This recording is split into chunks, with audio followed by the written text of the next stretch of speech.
interdisciplinary university community collaborative designed to meet the needs of the nonprofit and voluntary sector in this province of Saskatchewan. As we gather here today as a community, I would like to acknowledge that we are gathering on Treaty 4 land, the original lands of the Cree, Saulteaux, Dakota, Nakota, Lakota, and on the homeland of the Métis Nation. Let's take a moment to honor and pay respect to the First Nations and Métis people for this gathering that we hope will deepen relationships with one another around a topic of great importance, community.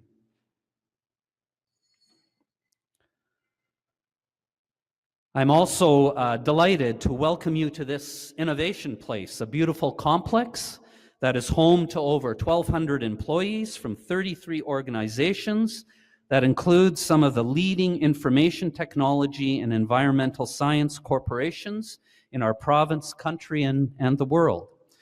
We wish to thank the staff at Innovation Place, particularly Jenna and Michelle, for making this beautiful open space available to help us explore this important question that we will discuss today. How can universities contribute to community success? I would also like at this beginning to acknowledge the generous financial support of the Community Initiatives Fund, who provided funding for our keynote speaker and the event today. The purpose of this forum is to bring members of the university, faculty, students, staff, and community, citizens, capacity builders, nonprofit and volunteer organizations together to begin a two-way dialogue between the university and the community, creating reciprocal partnerships and leveraging the knowledge and expertise that we each have to address social challenges. This forum is one of many ways that the University of Regina and its federated colleges are engaged in our communities. And as we move forward, we want to know from you how we can best work together to share university knowledge and resources to not only increase the efficiency of relationships, but our collective impact. All right, before I introduce our speakers this morning and before we start with a smudging ceremony, I'd like to just go over a few housekeeping items. Your information packet that you got when you signed in includes many things, including the program agenda, which has the format for the day. You'll notice there is a place for a short break and for time to visit the volunteer programs that have their booths set up. There's a list of roundtable questions that we will choose to discuss later in the day. So make sure you look through that list sometime and choose 2 questions that you would like to discuss. We will try to keep the introduction to speakers to a minimum. The fuller bios are all in the packet, and you can look them up there. Similarly, with the wonderful folks who are back there with the different volunteer and nonprofit programs and their contact information, you'll find it all in your packet. We'll be using a chime to keep us on track and to move you through, especially the roundtable discussions. And I'm not going to try it out because I don't know how it works. Somebody else is going to do that. All right. Bathrooms, that's a very important thing to know. So they're just here to, I guess, my right, your left, just a short way down the hallway to the left then. Please note that this event is being live streamed and recorded so that people who are out in especially the northern and rural parts of the province can benefit from the event. And very importantly, there are door prizes. So please stick around right to the end because that's when we will have the door prizes. You will find a raffle ticket in the back of your name tag, and that's what will be used to for the door prizes. And there are several great prizes, which we want to thank Sarah Gallagher of St. John Ambulance and Rob Harrison of the Saskatchewan Rough Riders Association for. Now, finally, don't forget to follow the forum on Twitter. I don't use that, so you just figure out what that means. If you do Twitter, I'm sure you know. and share the experience with those who cannot be with us today. And the hashtag is VSSN Forum 2018. It's also on the tags on your table. So at this time, I would, by the way, we're going to have the smudging ceremony, and so we're going to go offline at this time. So just any of people who are watching from afar, there'll just be a pause while we do.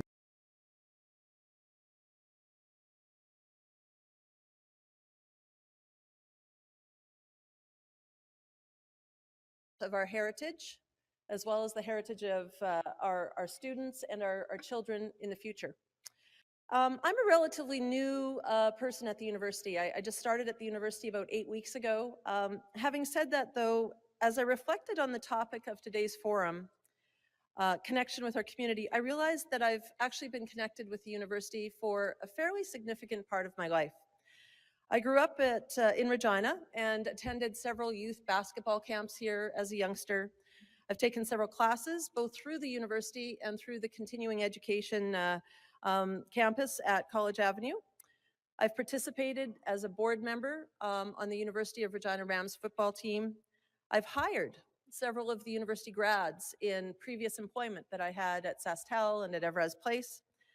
I've worked with university representatives in the promotion of our city through economic development, and I've served as a volunteer judge for JDC West teams. And through all of that, I recognized that I enjoyed my connections with the university so much that it was just appropriate that I come and work at the university. When one steps back to take stock, the university is really central to so many things that bring a community together. And it's evident to me that our university, the University of Regina, is delivering on its motto, as one who serves. Our university is conducting research that will benefit so many people in our community and communities across Canada. Some examples of this, as many of you have maybe have recently heard, is the recent announcement of the $30 million in federal funding that we've received going into research into prevention and treatment of post-traumatic stress injuries in Canada's first responders, a career and a profession that we rely on so much to keep us safe and to keep the people that we love safe.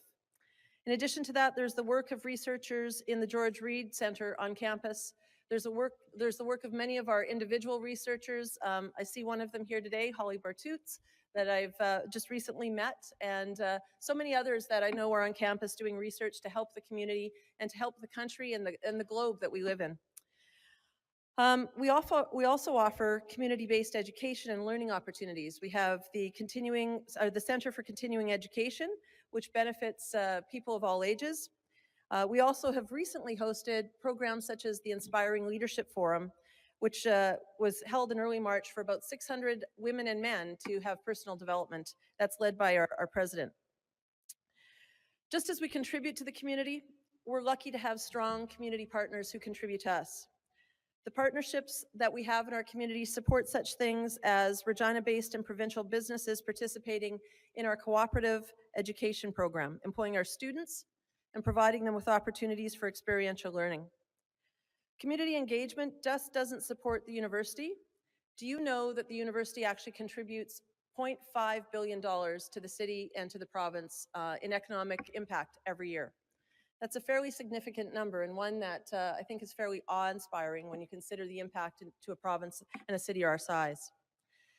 Today's forum is a wonderful opportunity to discuss and learn more about our connection with our communities, specifically explore the question of how we can contribute to the success of the not-for-profit sector, how beneficial it is to extend the conversation from the Voluntary Sector Studies Network at Luther College to the wider campus and the wider community. And I want to thank all of you for that and for your participation today. Today, we're honored to have someone as distinguished as Dr. David Renz from the Midwest Center for Not-for-Profit Leadership at the University of Missouri, Kansas City, with us, and we're thrilled that local leaders are participating on the panel as well. This promises to be a very fruitful day, and on behalf of President Timmons, again, I'd like to extend our best wishes for a successful forum. I hope that you enjoy your day and you take a lot away from the presentations today. Thank you.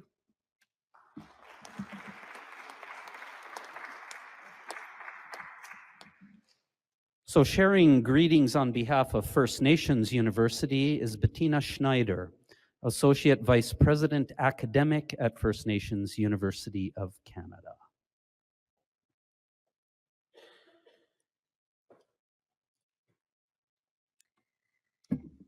Thank you.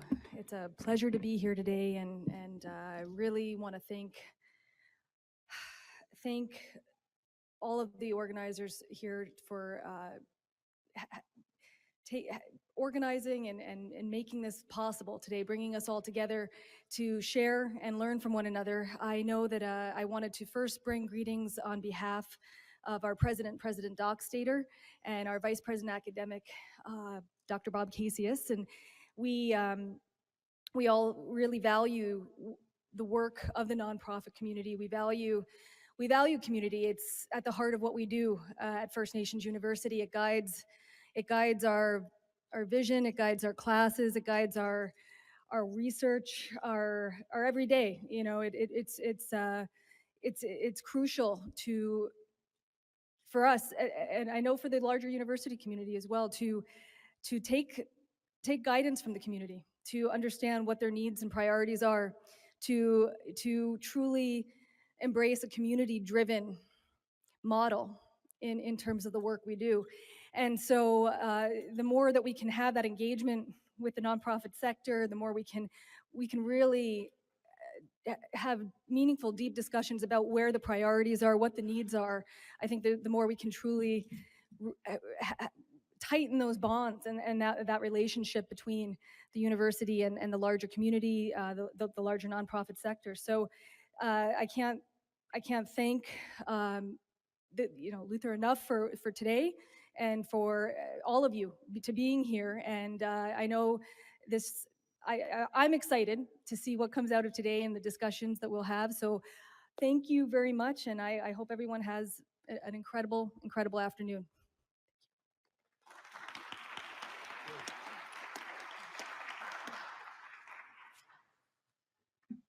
So next, I would like to introduce to you President John Meehan, who will provide welcoming remarks from Luther's sister college, Campion College. Thank you very much, Volker. It's an honor to be here today and to see so many people here to work on relations between community and the university. I'd like to recognize that we are on Treaty 4 land and the homeland of the Métis, and to honor not only the land, but also the people, the cultures, the history, and the spiritualities of our First Nations brothers and sisters. And I'm so glad to see Noel and Langan here. And Noel and Langan have taught me quite a bit, especially about relationship and how relationship is at the heart of community and reconciliation. Campion is one of the 3 federated colleges at this university, and we're also the only Jesuit undergraduate college in Canada. And so we have a mission to form men and women for others. Our mission actually is quite simple. It's to form the whole person, socially, intellectually, and spiritually, for service to society. So everything that we're talking about today is very much in keeping with our mission at Campion. And we do so not just on our own, but in collaboration with our federated partners and with the wider community. And we know that our graduates are trained not only for a career, but especially a vocation of service. We instill in our graduates, our students, a sense of giving back to community in ways that make it more compassionate, more just, and more human. And certainly in an age where people are building walls, we're dedicated to building bridges, to understanding the other, and to learning what the other has to teach us. In recent years, this long-standing commitment to community engagement, we just celebrated our 100th anniversary, and we've been doing this for a long time, but it evolves. And so the newest addition to that is our Engaged Learning program. And we're quite proud of it. And I'm quite proud of our Engaged Learning coordinator, Sarah Hanna, who's sitting here, and who you will hear from later on today. Sarah connects students with dozens of local service agencies, and it's not just service work. They get credit for it in their courses, and Sarah helps them reflect on this experience and how it's transformed them as a person. Our philosophy is that education is to transform the human person, to go out then and transform our society. We also provide financial support to students for overseas service learning projects, and I'm happy to give that money away for students who are going overseas to make a difference. As the great Canadian humanitarian Jean Vanier wrote in his book, Community and Growth, a community that is growing rich and seeks only to defend its goods and its reputation is dying. It has ceased to grow in love. A community is alive when it is poor and its members feel that they have to work together and remain united. It is only when we stand up with all our failings and sufferings and try to support one another rather than withdraw into ourselves that we can fully live the life of community.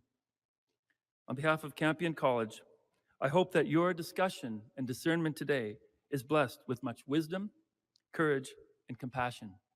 You're truly making a difference in our community and in our world. Thank you very much.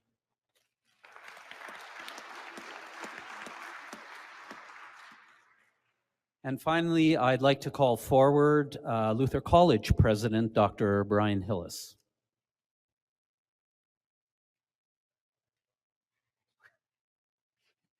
I think the last time I shook Volker's hand was when he became dean 6 years ago, so it was quite an experience right there. Thank you very much. I want to welcome you all on behalf of Luther College to this important forum.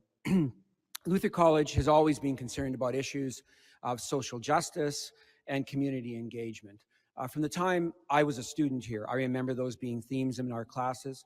And since I've been a faculty member here, I know that it has been something that really does engage the research of our faculty in so many areas.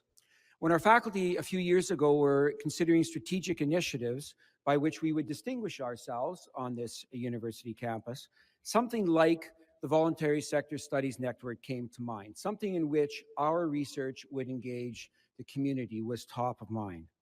Early pioneers in the development of this idea were Dr. Gloria DeSantis. Is Gloria here today? No.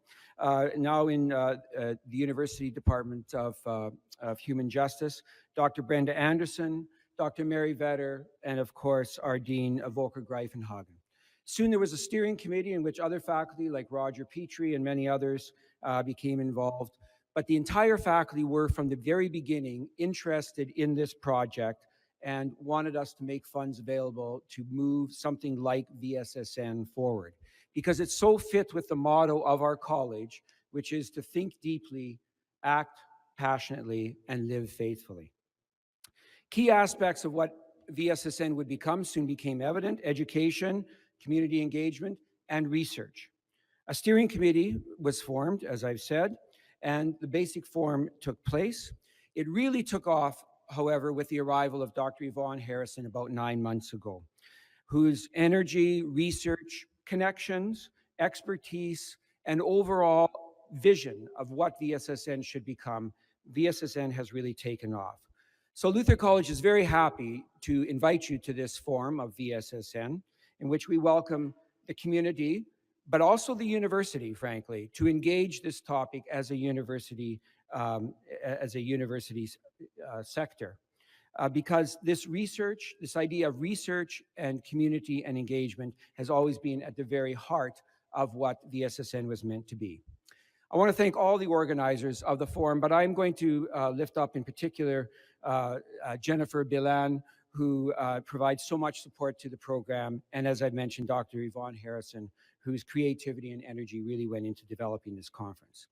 I look forward to listening, perhaps even participating, but I know that this will be a great conference, and I wish you all of God's richest blessings in our deliberations here today. Thank you.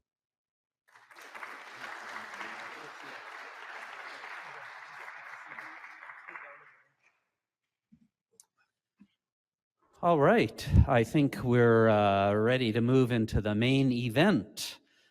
And so I'd like to call the director of the Voluntary Sector Studies Network, Dr. Yvonne Harrison, forward to introduce the keynote speaker.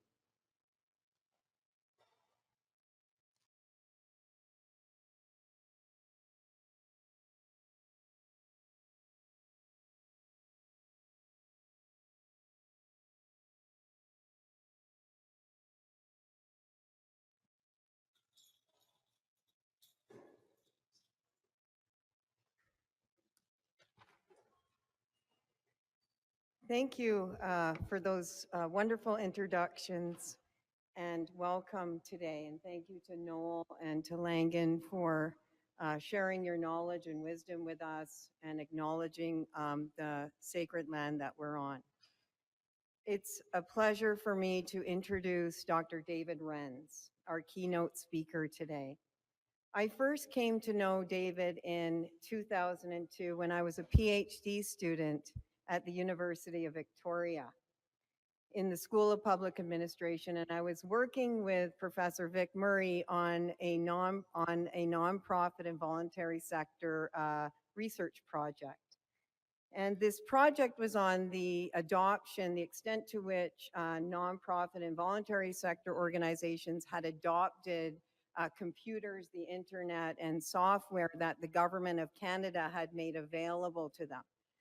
That they were a bit concerned about a decline in volunteerism and wanted to make tools available to recruit a new supply of volunteers.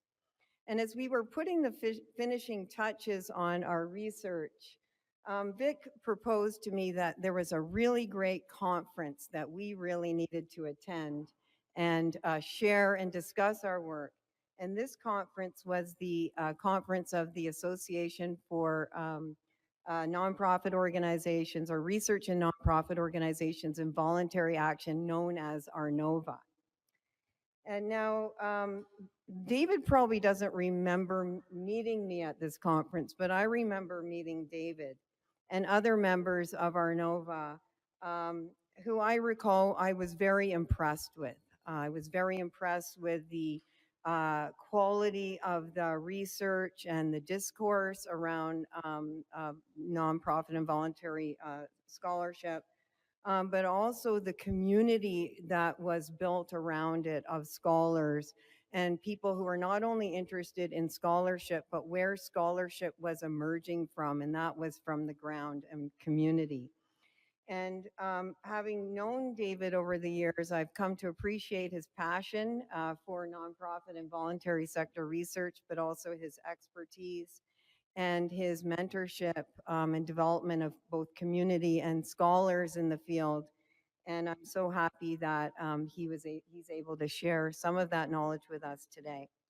Just his bio is in your packets, but I'll just draw highlights to a few things.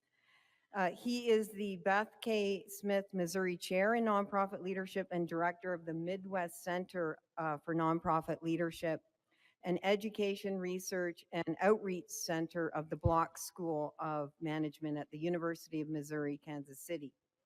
The mission of the Midwest Center, which I've attended through many events there, is really high quality, community-oriented education, applied research, and problem solving. And through his work over the last 25 or so years at the Midwest Center, he's really developed an engaged and vibrant community of practice that benefits both the university and the community. In addition to all of the accomplishments in his bio, he is the 2017 recipient of ARNOVA's Distinguished Achievement and Leadership in Nonprofit and Voluntary Action Research Award that recognizes outstanding achievements in the field of nonprofit and voluntary action research and significant leadership achievements in the advancement and promotion of research over an extended period of time. David is no stranger to the cold. He grew up in Minnesota, where he earned his PhD in organization theory and design at the University of Minnesota. So let's give him a warm prairie welcome and thank him for being here today.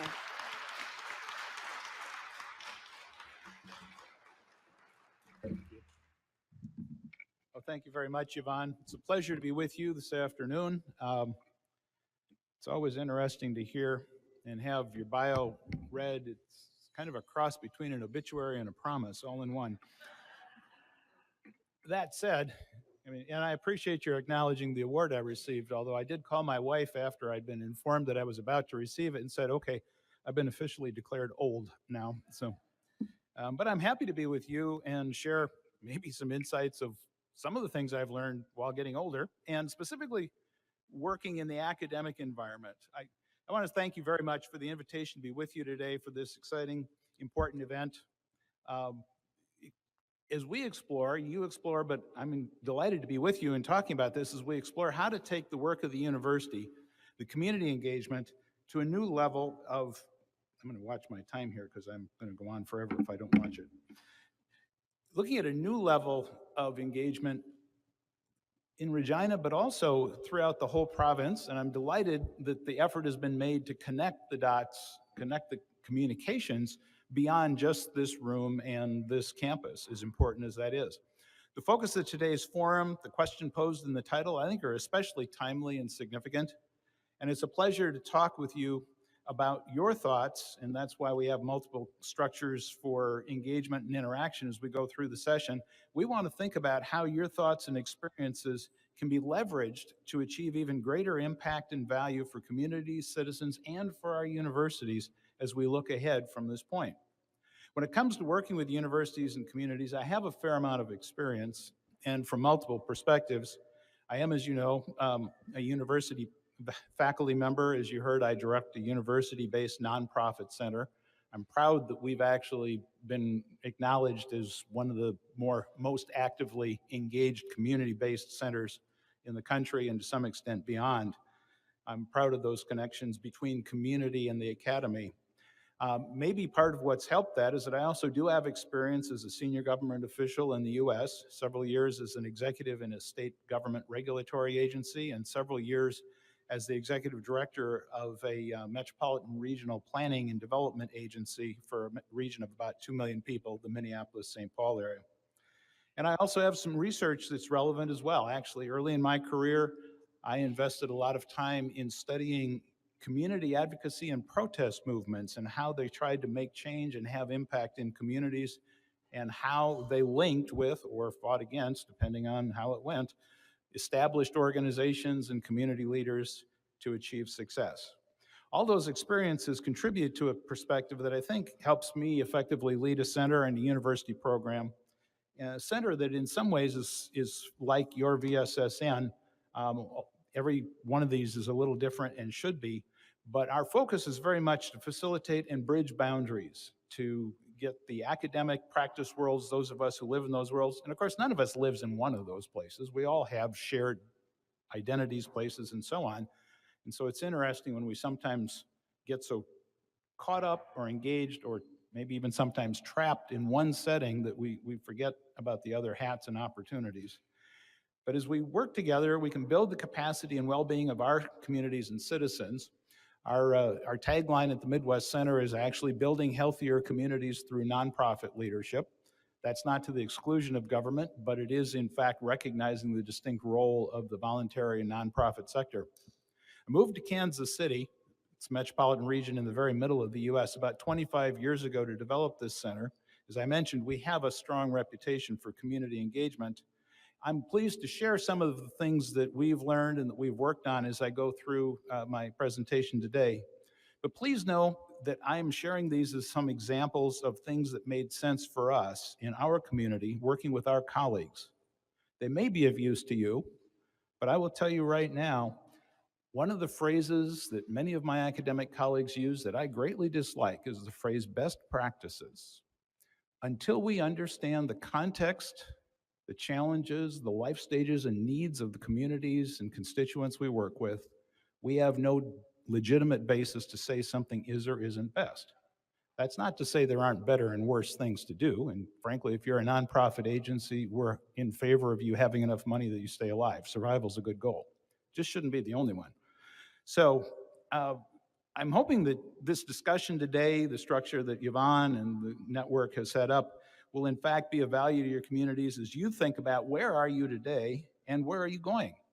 Our ideal, of course, is that this is a vehicle for dialogue that informs the ways that you can collectively work together and engage many more folks than are even in this room as you engage in what Yvonne referred to earlier as a community of practice to enhance the success of everyone in these relationships. And when we talk about the theme for today, realizing our potential for universities to contribute to community success, I'm thinking about how we can increase the frequency, the scope, the impact of engagement. And frankly, I want to encourage you to think regularly about this as a relationship. with all of the dimensions of complexity, but also the reciprocity and interaction that occurs in that relationship. I'm occasionally embarrassed. I don't believe this is a problem here, but I'm occasionally embarrassed with some of my colleagues in US universities that the only time the university arrives in a neighborhood or a community is when they're the subject of some study. And I have to tell you honestly, I won't identify the institution by name. I once went to St. Louis, another city in the middle of the US, to do a workshop on nonprofit agency boards. And somebody told me they were glad I came for something other than studying them. At the university down the road only showed up when it was time to get respondents for a survey or subjects for a study. And I'll say candidly, that's the kind of relationship that we need to get beyond. I'm delighted to say everything I've learned about what's going on here and what you aspire to see moving ahead will move well beyond that. It's not that we shouldn't survey our community colleagues. It's great and important to know what's going on, what people need, how they see things. But if it's a relationship, we're there more often and more regularly, and we're in dialogue. And that's part of what I hope to discuss. I'm going to talk a little bit about a couple of the key things that I've learned in some of the work that we've done, and then frankly, I'll just share some examples of what we've been doing at the Midwest Center in case they are of interest to you. It seems so logical when we talk about university community engagement. You've heard already from the leaders of your institutions about some of the great things that are going on. It's kind of strange, why don't we do this all the time? The benefits seem pretty obvious to everybody, but yet when it's time for us to continue to grow and develop these things, to pursue even deeper relationships with each other, the reality is there's a myriad of forces that are out there that can undermine or delay our action and slow us down. For one, frankly, I've learned that the urgency of the short term and what's required of us, each of us, whether we're in a nonprofit agency, a government agency, a faculty role, whatever it is, the urgency of what we do day to day often gets in the way of progressing on bigger, longer term ideas and plans. It can be so challenging just to do the stuff you have to do every day that even though it's on the back of our minds to say, oh yeah, there's an opportunity, we could go out and connect more. Oftentimes it's kind of like, well, I have to do that tomorrow as soon as I have time. And when do we have time? One of the exciting things about your forum today is that all of you working together can help encourage and create opportunities for each other to have time, to share time and make time, so that you can get to this level of greater engagement. Now, the truth is, even while everybody has talents and gifts worth sharing and leveraging, there's another issue as well. We don't always have the shared perspective about how to do this in a productive way. And so that's a key point that I'm delighted to see in today's forum. How we work with each other in community, taking the relationships and connections and linkages that you already have grown and developed, but you can take them to a next level, to an even more powerful level. And again, that notion of community of practice, when we're a community of people working to help each other grow, develop, and succeed, and take it to a new level of impact along the way. I think that's especially exciting here in Regina and in Saskatchewan, because the launch of the next generation of this VSSN can work with you to be a vehicle and a resource to take the power of university community engagement to a new level. This is not new for you, of course. You're not starting at ground zero. I look around the room, I see the exhibits, I know from the backgrounds and the bios of our collaborators in this forum, there's a lot of wonderful work underway. And the reality is you're coming together as a community to share your understanding of what you've done. And I think that's part of the real opportunity. Frankly, I hope you're here partly to celebrate the fact that, in fact, there is something here. There's a here, or a there, whatever. You may not even know it and celebrate it. And frankly, when you're a person like me who kind of gets these ideas and then you charge off trying to get them done, sometimes you forget to stop and recognize and celebrate the power of what has happened as we come together in community. And I encourage you to do that today, to celebrate with each other even what's happening now while talking about the possibilities for the future. I commend you for investing your time in the forum. So the people who are here today are from multiple institutions, multiple roles, different disciplines and fields of practice. Everybody here understands that there's so much more that can be done when we work together across boundaries to capitalize on our diversity, all kinds of diversity, to share our talents and leverage our experiences. But engagement means that we're connecting, bridging, and developing relationships that cross boundaries that, quite honestly, I find often resist being crossed.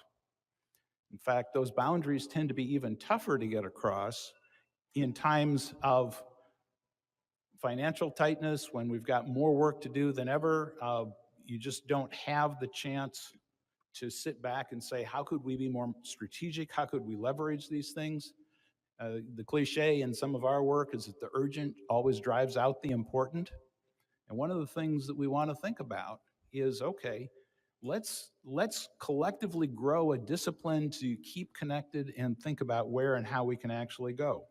Some of the forces that work against us are just the natural conditions of life, but frankly, some of it is the real power and leverage comes of the diversity that's here. But the more you work with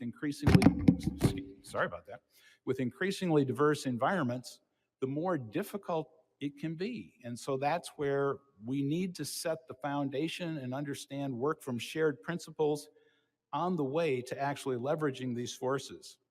In fact, I sometimes like to use the metaphor of Aikido.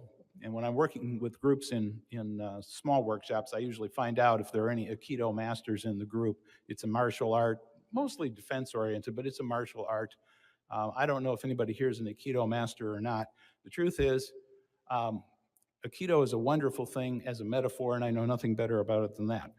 That said, core principles of Aikido that I think are really important for us in our institutions at this time in our evolution, probably was always real, but is the Aikido master leverages the forces that are in play, first to help keep them from hurting or damaging them, which is why this is an art of self-defense, but then to the extent you can, actually leveraging those forces to move in directions and achieve things that you want.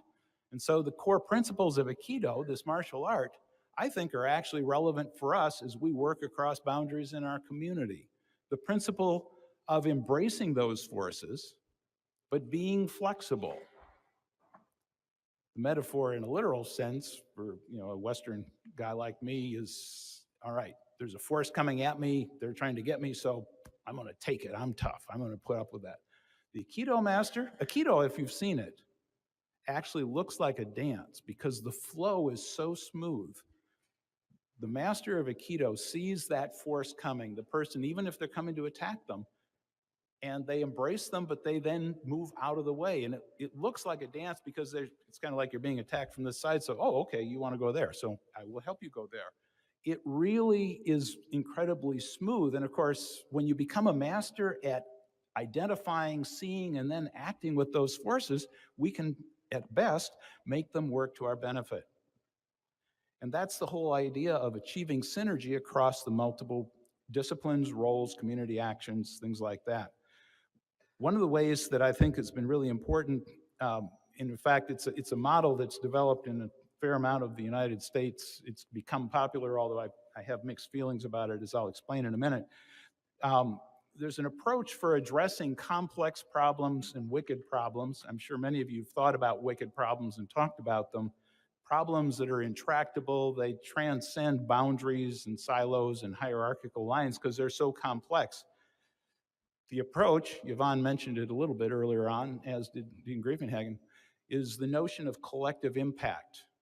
And there's a consulting group that kind of pushed it, and that kind of screwed it up. But the principles behind collective impact are really significant. And in fact, I have a few things that are on slides. By the way, we'll post the slides with VSSN if you want to take a look at these.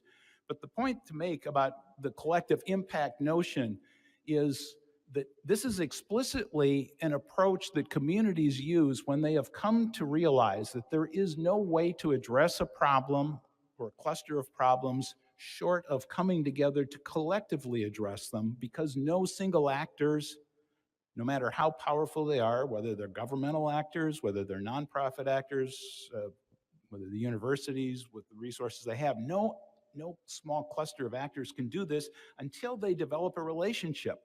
And the notion of having a true collective impact to advance university community engagement means that you come together to develop a shared agenda. And I hope that our conversation today advances that idea, thinking about, well, what is the shared agenda that we collectively can come to? Each of us has our individual things we have to address, but then there are the things that join us. What are they? By the way, once you've identified that shared agenda, the second element of this approach is to actually say, how do we judge if we're making any difference?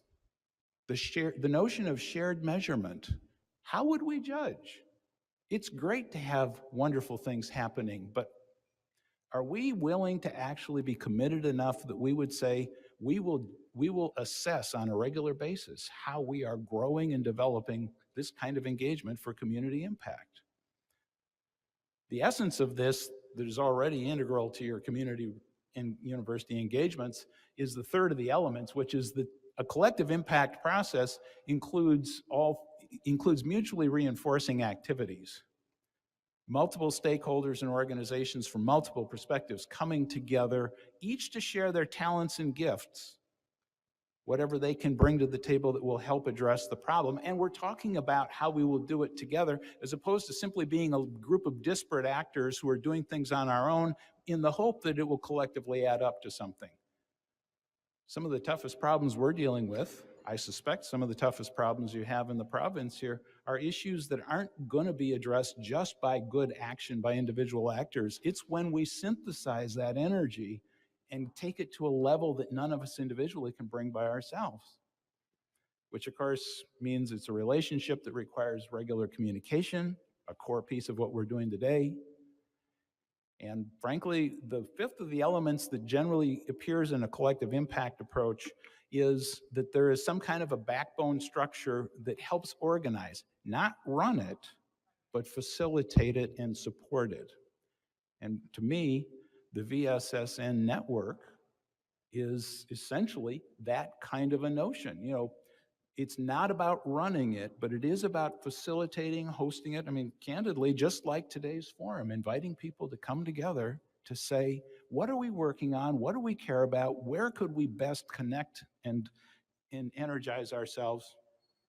Now, I will tell you candidly, one of the values of the collective impact approach in the US has been undermined too often because it's been used by top-down structures to control people and tell them what to do rather than facilitate collective action.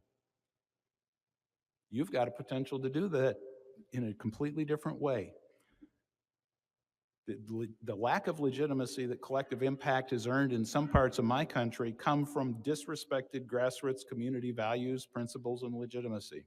But it doesn't have to be so. This is like all tools. The question is it being used well? Is it being used in a way that it can enhance, building on the conditions and context of the communities we're serving, and staying true or even surfacing and amplifying and making it clear, what are the principles and values that collectively guide and inform what we do when we come together?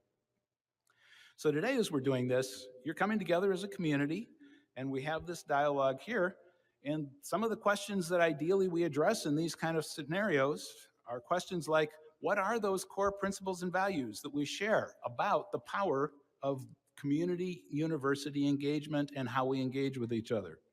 What are the talents, assets, and gifts that each of us can bring to that effort? And when and how should we best engage those gifts?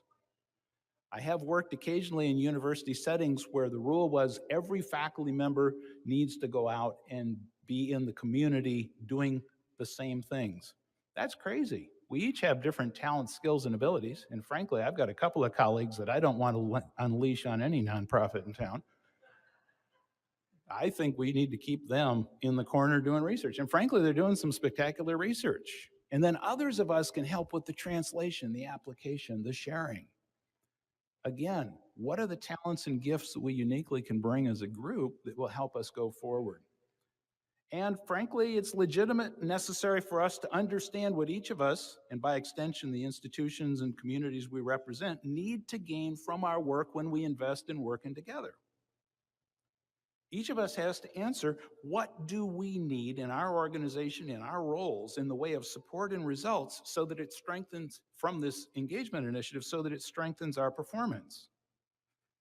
These are relationships with all of the power and all of the messiness that comes from real, authentic relationships. But it is worth it when the result is stronger, healthier communities that meet the needs of all their citizens.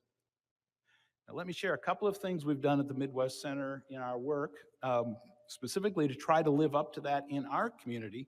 I share this really just as food for thought as you're thinking about where we might go. So, and I apologize that the lightness in the room makes this a little hard to see, but the simple graphic here simply illustrates that the Midwest Center is part of intersecting with the community and the public university. The University of Missouri, Kansas City is a public university system in the middle of the country.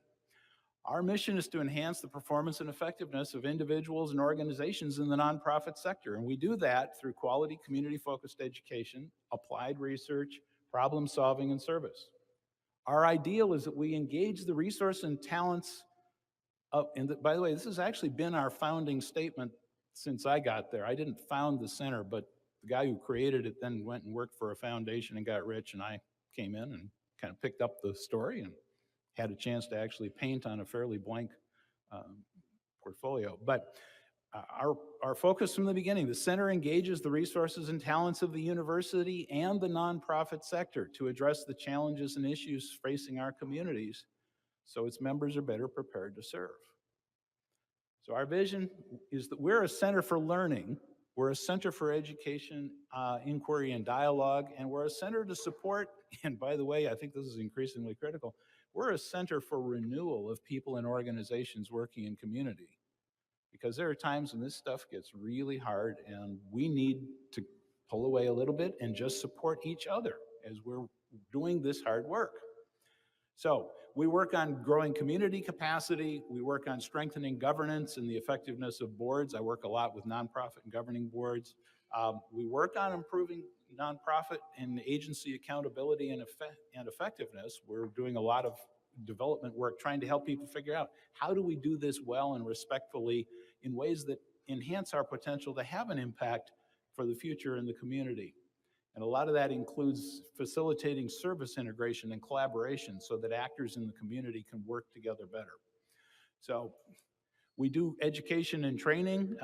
We produce informational reports. We do some online webinars, not as many as we should, frankly, but we do some of those. We do non-credit public workshops. We do graduate level courses that actually have half graduate students and half community members sitting in on the classes. I will tell you candidly that those classes are the ones that nonprofit leaders most want. What's the single most popular topic? You know what it is, it's fundraising. We have 9 fundraising classes. I mean, they have different facets of fundraising. One's on grant writing, one's on major gift solicitation. I mean, all those kinds of things. But part of the connection there, similar to what some of you are doing as well, is, we've got seats for both folks, both groups to come together, and they learn.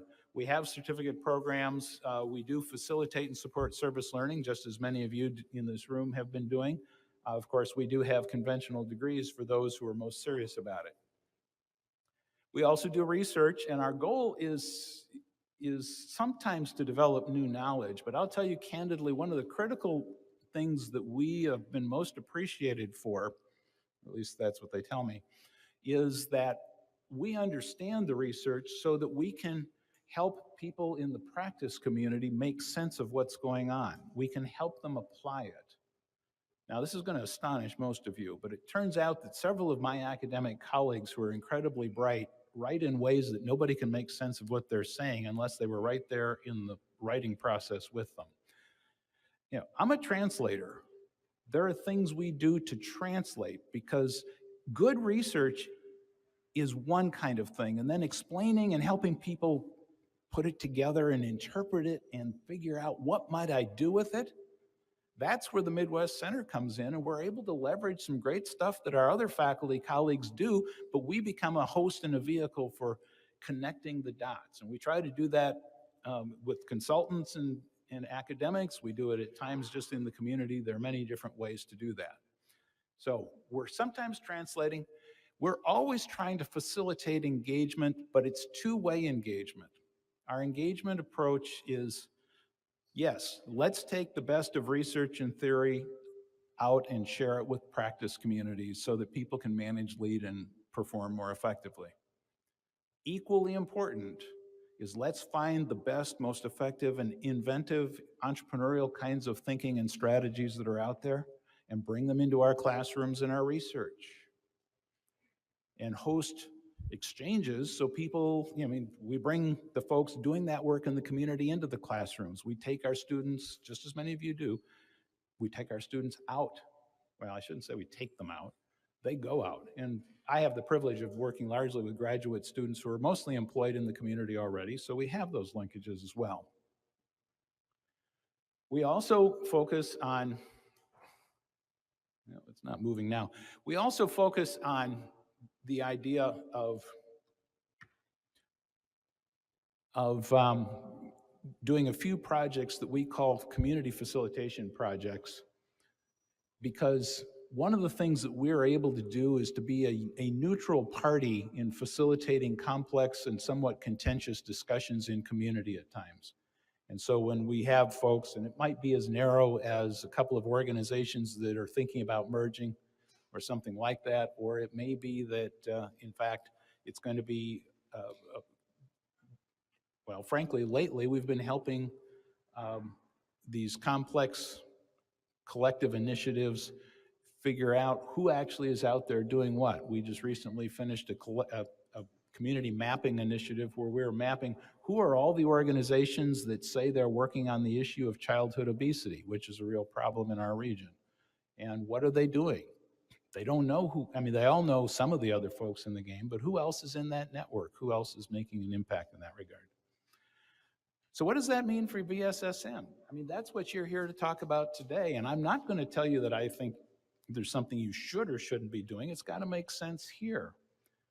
I do think VSSN is going to be beneficial if it's a trusted community that nonprofit community and university leaders all count on to help grow and develop the relationship in the center, to be that resource, to be a skilled convener, to be a partner and a collaborator, so that you can help enhance the effectiveness of nonprofit executives, the community at large, faculty, students, connecting the dots in lots of different ways. So I'm going to go to this last slide and conclude with this. My invitation to you, or at least my echo of the invitation that so many of our previous speakers have offered to you, is this.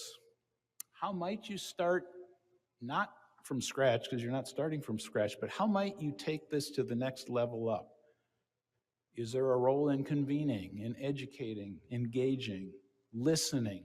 There's always a role for listening. Experimenting. Sometimes it's even just creating a space, a social space where folks can come together as you have today to support each other, to share, to celebrate, help people evaluate and learn. And to go back to the celebration point and conclude with that, one of the things I do is teach transformational change leadership. And one of the things that's so critical in broad scale transformational change is to identify and celebrate the small wins. Because this is hard work. The important things we're dealing with, some of the things I understand you're dealing with in this community, but we have similar analogous challenges and issues in our part of the world as well. It doesn't happen fast. So let's help each other sustain and enhance the motivation, encourage, and celebrate, because one of the things we know in change leadership is that it's acknowledging the small wins and knowing why and what it is about them that really makes it worth staying in the game. That's so powerful. You're all here because in some respect, you each have some piece of a small win story to share. And I don't mean to be pejorative. Maybe some of you got some huge wins too, but I just find in most of my work, it's hard to find a lot of huge wins because these are complex problems. Otherwise, we wouldn't be messing with them. And no disrespect to my for-profit business colleagues, we like to connect the dots with them as well. But the truth is, people go into business to make a profit when the market exchange works. Civil society, the voluntary sector, why are we here? We're here to address conditions where the market, the free market, the political systems, they leave some holes. Holes that can't be addressed except when we come together and bridge across those boundaries. I know you're doing it. The opportunity and or the challenge is, what's the next stage for you? I can't wait to see. And you're all here today to talk about it. Thank you very much.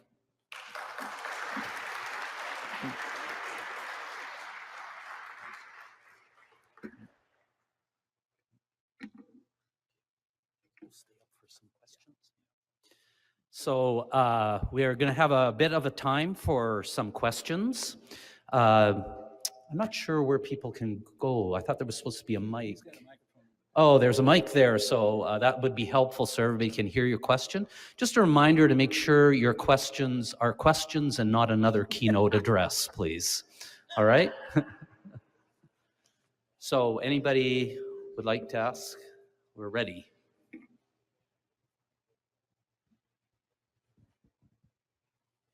Thank you for that. That was great. I'm just curious, what motivates you personally to do the work that you do?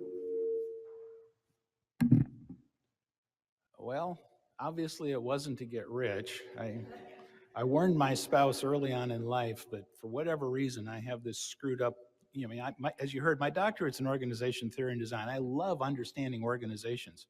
But what's really fascinating is how you end up with organizations clustering together in networks and other things to achieve even greater impact for community. And for whatever reason, I'm just wired weird or something, because that's what excites me.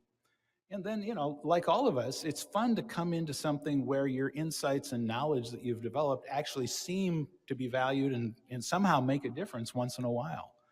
And I will tell you candidly, I need small wins like everybody else does. But, when you're for those of you who are faculty members, you love it when you're in a classroom and you see a student and it's kind of like, whoa, that's how that works. Or that's how that could work. And, some people get excited about that. Some people maybe don't care. But for me, that's exciting. And I love it when folks see the possibilities when we come together and I can facilitate. Our role, by the way, I didn't say this in the speech, but it's part of that convening and facilitating. I consider our role very much analogous to the chemistry concept of a catalyst. If we do our job best, we come in and facilitate a reaction that yields a new result, but there's no residue of us left in it, because then that's us accidentally interfering with the system and the community that we should not be messing with. We should just be helping them. And I find that exciting. And for those of you who have psychology or social work background, maybe you can help me figure out what else is wrong with me, but that kind of keeps me in the game.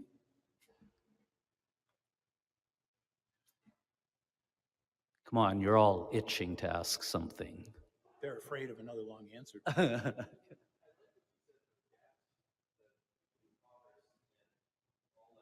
So we'll just ask you to rephrase it, and it's mainly because for the benefit of the people watching from a distance, they get it.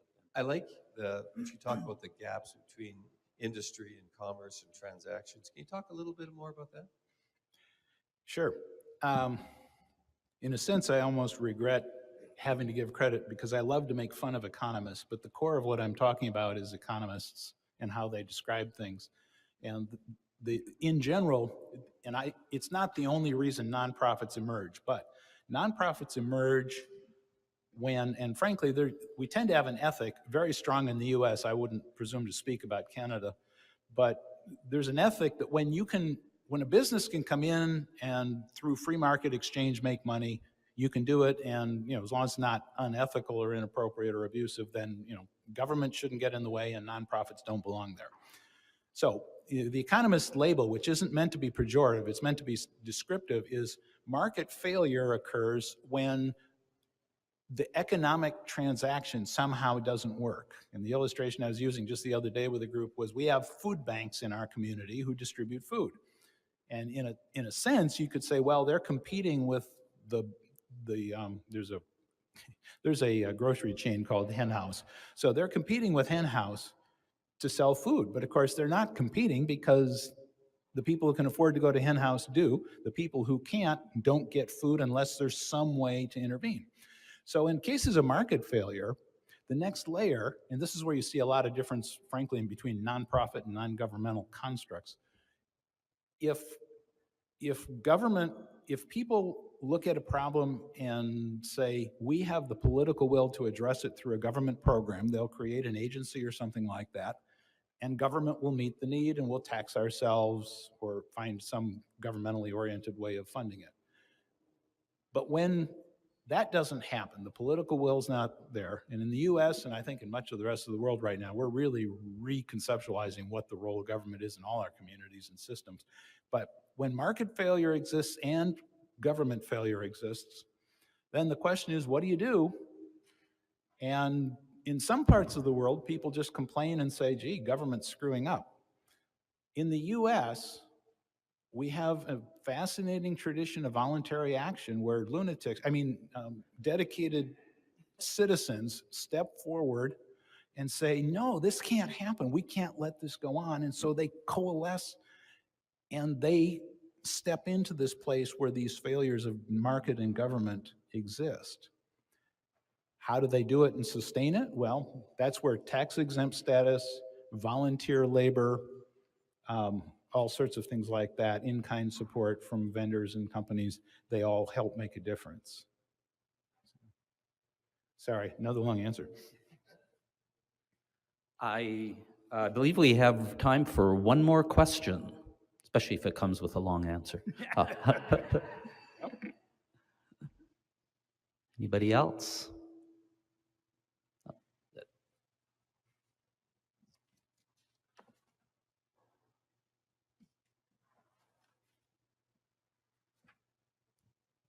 Thanks. You've given us some ideas of the nuts and bolts of how you do your education component with, courses and online resources and things. Could you talk a little bit more about the nuts and bolts of your research and knowledge translation? Do people approach you for that? Do you identify issues and go out to the community? And similarly with the projects that you identified, how does that actually work, say on a year-to-year basis? Well, the challenge we have, as is true for most institutions and folks, is that we do have to cover our costs. And I have a little bit of a benefit, which also guides part of what I do. My position is an endowed chair in nonprofit leadership. And basically what it means is that half the cost of my position is funded by an endowment. That, interestingly enough, the Kansas City community's civic leaders came together and funded about 25 years ago. And their argument was, we want a professor at the university who is dedicated to helping nonprofits and civil society organizations become stronger and perform well. So they couldn't find anybody good. They hired me instead, and I started doing this work. And frankly, part of what we started off in the early days trying to do was to grow what you already have, which was some early stage networks and connections and linkages reflected by what's going on in this room. But trying to help people see how we could add value and just keep telling people what the principles were and working through it and trying to then leverage it in other settings. If we do a project some of the things we do is like consulting, but our goal is not to grow as a consultant, to grow a client who will be dependent on us forever. Our goal as a client, as a consultant, is to build the capacity so that organization doesn't have to come back to us. They've now learned from us, and we've built the capacity into the organization to keep doing those things. And so I'll tell you candidly, a lot of it's word of mouth. I happen to be particularly interested in and engaged in research in a couple of areas, board and governance effectiveness and organizational effectiveness.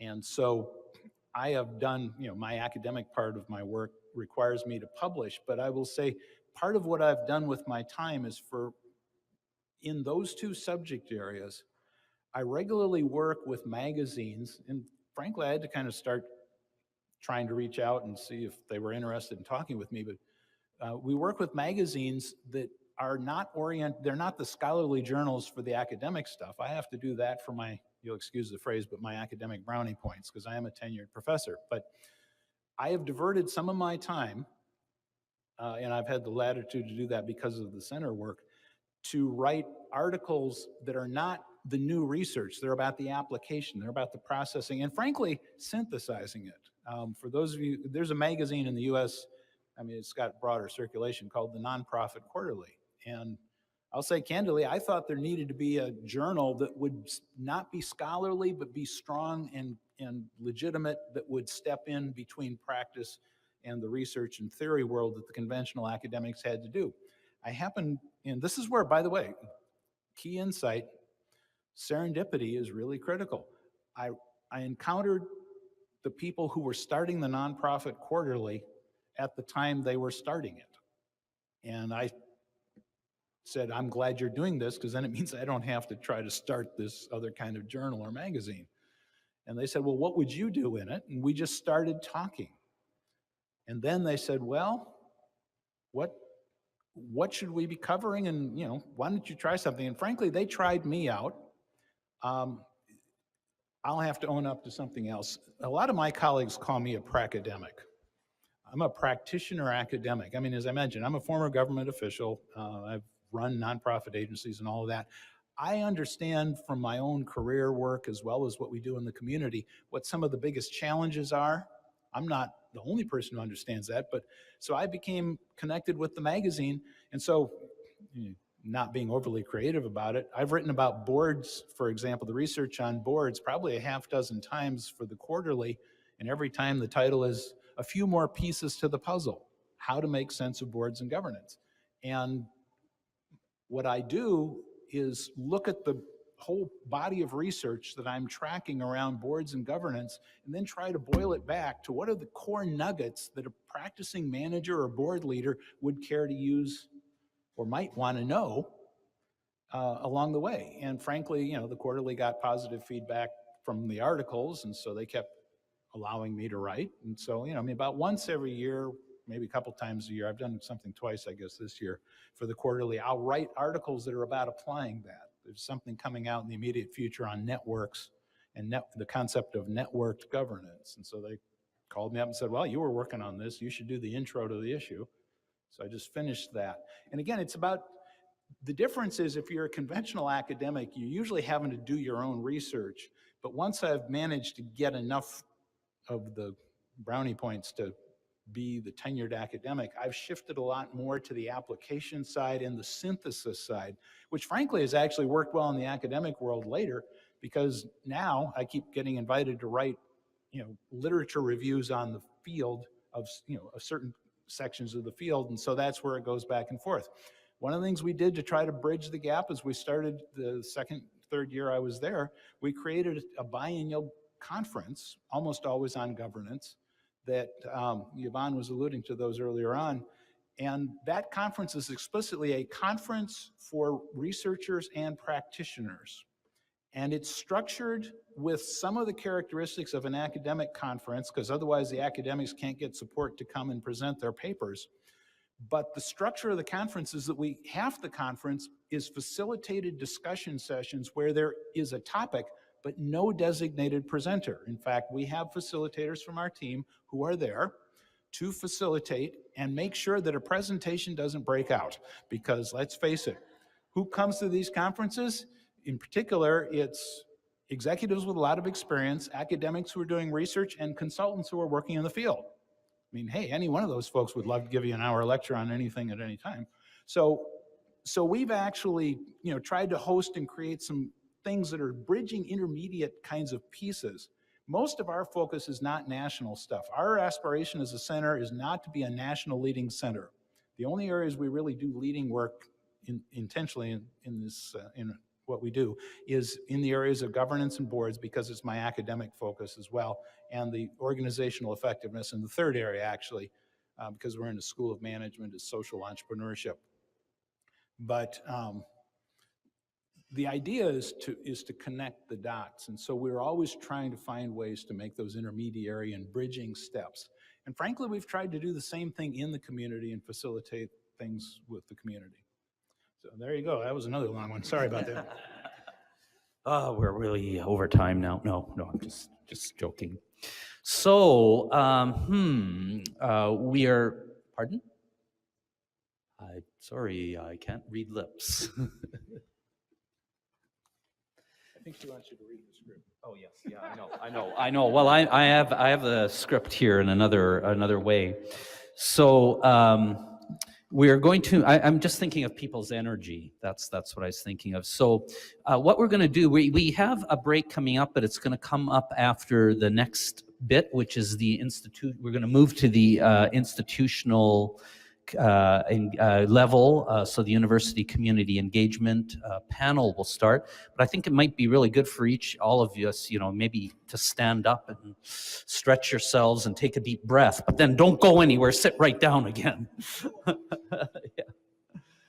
And while you're doing that, I'll ask the members of the panel to please come forward and occupy these chairs. So that would be Noel Starblanket, Patricia Elliott, Bettina Schneider, and Rhonda Rosenberg.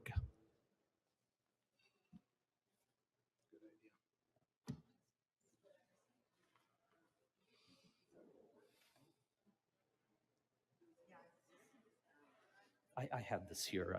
I knew it's over there, so.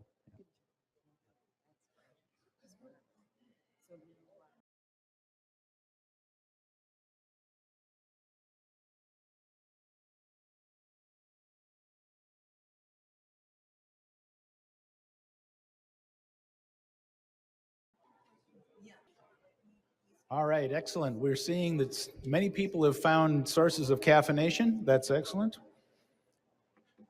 Take another minute to get a beverage or something, and then we will introduce our panelists and continue with our session for the afternoon. I will be moderating our two panels before we get then to your roundtable discussions, which is why there are numbers on the roundtables. Okay, please come back to your tables and we will get into our discussion with our panel here. Okay, a welcome announcement has just been delivered to me, which is there is actually more food coming for the break. So this is not your last chance. As we said earlier, survival is a good goal. It shouldn't be the only one, but it's a good one. And and there will be more beverages as well. So let us progress now with more discussion, building on these themes that we've had here so far, and then we'll take there'll be a brief break between the two the two panels, I should say. So our focus is, as Dean Griffenhagen has just mentioned, is for this panel is university community engagement, sort of the institutional level. And we've invited each of these panelists. We told them ahead of time what the questions are. There are 3 questions that we'll give each of them about 5 minutes to share some observations and thoughts, and then we'll get a little bit of interaction and building on what each of them has shared. So what we asked them to talk about is from each of them from their own perspective and experience. Everybody brings their own. How can the university contribute to community success? How can we work to meet all the needs of our community? How might we do this? And what factors are particularly important to consider in doing this work? Each of those are things that seem to us to be particularly significant to get insights. And so I'd like to invite our panelists to discuss this. Now, our panelists, as you know, if you see the agenda, our panelists are Noel Starblanket, our knowledge keeper and life speaker who shared his talents with us at the beginning of the session with the smudging session. We also have Patricia Elliott, who's the associate professor and director of the community research unit at, I got to look at the University of Regina and the Faculty of Arts and Sciences. Unfortunately, Wallace Lockhart actually is ill, and so he is not able to join us. One of the things he was going to talk about was a program called Enactus, and we'll have the privilege of hearing from a couple of students in that program later on in the second panel. In addition, we have We have Bettina Schneider, whom you've also heard from, but she is Associate Professor, Department of Indigenous Science at First Nations University. And we have Rhonda Rosenberg, who's the Executive Director of the Multicultural Council of Saskatchewan. As I mentioned, we're asking them how can the university work to contribute to community success and how can we work to do this? Mr. Starblanket, perhaps I could start with you and we could just invite each person to share a few minutes of thought and then we'll get interaction on top of that. And I'll check your microphone, but I think it should be working. Is your microphone working? I'm going to time you. We're looking for about 5 minutes. Just 4 minutes. 4 minutes? Okay. Okay.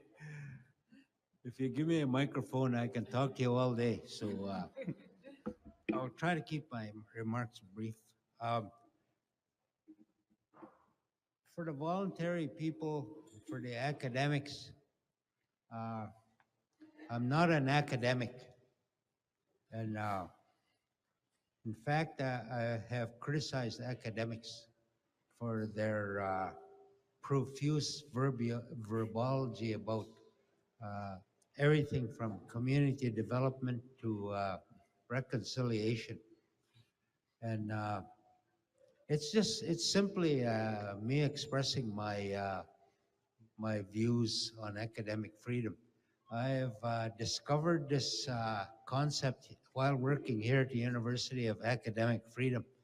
And so I use it on them. And, but I guess you could say I've been in community development all my life. I've never made a business of it. I've never made a study of it. I've been working with First Nations people all of my life. And only recently with the academic side of things. And I've noted all kinds of development from, especially from the federal government, Department of Indian Affairs, now Indigenous Affairs, that engaged community development and brought in experts from all over the continent of North America. In fact, I befriended one such person. He's been a friend of mine since the advent of that program. And it continues to be a critic of what it is that governments and academics do as far as you know, the words that are used to describe voluntary and community development initiatives. So I'm somewhat critical about all of that. Not to say that it isn't good work or it isn't scholarly study. It simply means that I'm a doer. I'm not a talker, or I'm not an actor. And I've been rolling up my sleeves all my life doing things. I didn't need a study or an academic to tell me what needed to be done. And while that's useful, I have found that community development continues to be part of my life. And everything I do is voluntary, including my work at the University of Regina. Even though they pay me, it's almost akin to voluntary work that I do for the university, as compared to the academics who are well paid. So I just wanted to tell the voluntary people, like, I've done all that work all of my life in the voluntary sector. And call it what you want, call it community development, call it voluntary services. I continue to do a lot of that work, even in my spiritual life. I do a lot of things for people. For example, I also do work for the Regina Board of Education in particularly with schools, and specifically one school in which there are 97% Indigenous students. And though the Board of Education has made certain policy directives to the administration about the core curriculum of student study, i.e. teaching the Cree language and cultural arts. And at the same time as saying that, that must be my signal. At the same time as doing that, the other side of that coin is, oh, by the way, you can't teach students how to pray in Cree. By the way, you can't take students out to ceremony. So, so on the one hand, to say, to utter beautiful words, and on the other, to forbid that kind of activity just seems to me to be the kind of situation that we're in with academic concepts and the actual work. The actual work that you people do.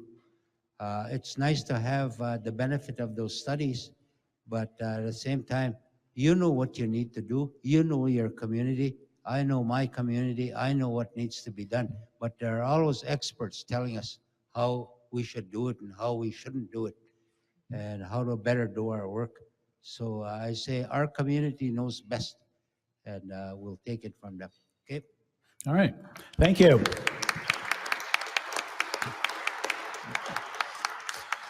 We will hear from all of our panelists, and then we'll come back and invite questions. About half of our time is available for questions from the audience. And our facilitator of the technology has reminded me we all should try to speak. It sounds to me like I'm being extremely loud when I'm speaking this close to the microphone, but I understand that our remote sites are not hearing us well unless we're putting the microphone very close to our mouth. So let's please do that. So next, invite Patricia Elliott to share her thoughts on the same set of questions and how she sees it. I don't hear you. Huh. No, I think it's the mic. She's pretty close. Touch it. Oh, there. No. Can you try Mr. Starblanket's? I'll move over. How's that? We can hear you. I'll lean forward. Thank you. Thank you. So the question, how can the university contribute to community success? I think first and foremost by listening and learning about community problems and transferring some power. And for members of the university community, that can occur by actively engaging in community life and by inviting community members to come forward with their research needs and their learning needs, and by formally including them as the most important peers in peer review. Also asking them about that word success and what it means, and is it the success or the struggle that needs the most support. By understanding that working side by side with people to address community problems isn't non-traditional scholarship, which is what they call it, if you can believe it. Community engagement represents the essence of traditional scholarship and traditional ways of knowing and being. The whole sort of disembodied peer review, proliferation of journals is pretty recent in academic history, only of recent decades. By inviting community members into our classrooms, not just as guest speakers, but as guiders of the syllabus and student learning, to ask, what do we need to teach people in order to contribute to community success, meaning to ask the community that. By inviting community members deeper into the governance of our university, having a real voice and transferring some power outwards, which also means transferring some resources, financial or otherwise, so fair exchange, not taking. Finally, as a university community, understanding that community problems are our problems and successes are our successes, but also moreover that community struggles are our struggles. We can nab any number of million-dollar research grants, but if the community around us is suffering, we have failed. How can we work to meet all the needs, recognize the assets that we have to offer? We've got student and faculty researchers, events like this, the Community-Based Research Institute in August. We've got library services, units like the Community Research Unit, access to federal grants, which are increasingly calling for community partnerships. We got facilities and maker spaces like meeting rooms in the Imp Lab. We have academic freedom, which is a beautiful thing. So we have to think about how to share these public assets more generously and creatively with the public. Also, we have to recognize the value of supporting community engagement. There was a US study that found 90% of scholars who self-identify as community-based researchers are women. So it's really not surprising that that work is undervalued. There was a survey we did in 2014 of U of R faculty members, and we found that we do have a really significant number of people on campus who understand and identify with community-based approaches in their research, which is great. But the majority said that community-based researchers are not in influential decision-making positions, and the majority reported that their community work is not well supported and recognized by the institution. So for our community partners, what that can mean is they're working with university researchers who are marginalized, and therefore that marginalizes the community projects, meaning there's fewer resources and faculty members who are sort of here today, gone tomorrow. So indeed, the whole metrics of success imposed on today's universities are in really many ways antithetical to community engagement. The departments, the research projects, even the individual scholars are expected to pay their way and generate financial surpluses, and that's not a recipe for community engagement. Still going good? Okay. The survey I mentioned was a baseline. 4 years have passed, and it would be good to conduct it again to see where progress has been made, and I would say particularly in the federated colleges. Some factors identified in that survey then was, one was that the liberal arts, like political science, sociology, anthropology, journalism, justice studies, are the most significant sites of community engagement.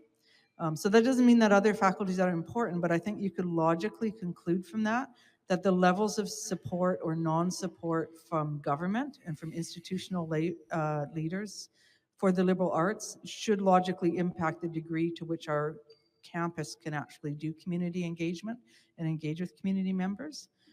Yet these are the very departments that are under constant pressure to justify their existence, to pay their way, and in fact, they are paying their way in terms of community involvement and support, which is like the one good that supports the whole university, and we can't afford to lose.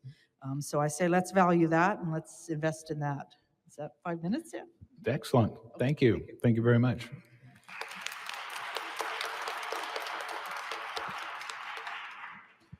All right. Again, we'll be coming back to ask some questions in a few minutes. Let's turn to Between Schneider, and let me ask you to share your observations. What would you have to say? Thank you. Thank you. Okay, just making sure my mic's working here. Yeah, thanks for pulling it close to your mouth. So I just want to begin by, again, thanking everyone for the opportunity to be here. I want to say thank you to Noel for the prayer this afternoon to start us out, and also Langan as well for the smudging. And I certainly want to, thank Patricia for what Noel for what they've shared, because I couldn't agree more with everything that you've brought forth today. So I'll try not to be redundant, or I'm going to try to add to the one thing I do want to, I guess, begin with is certainly just an acknowledgement of Noel and Langan and the way we began. It's just the importance of bringing our heart and spirit into everything we do. And I think that most of us are here today because that's, what drove us careers and the paths we've pursued. I certainly know that to be the case for myself. And I think that, that's one big step in terms of how we, university can contribute to community success is to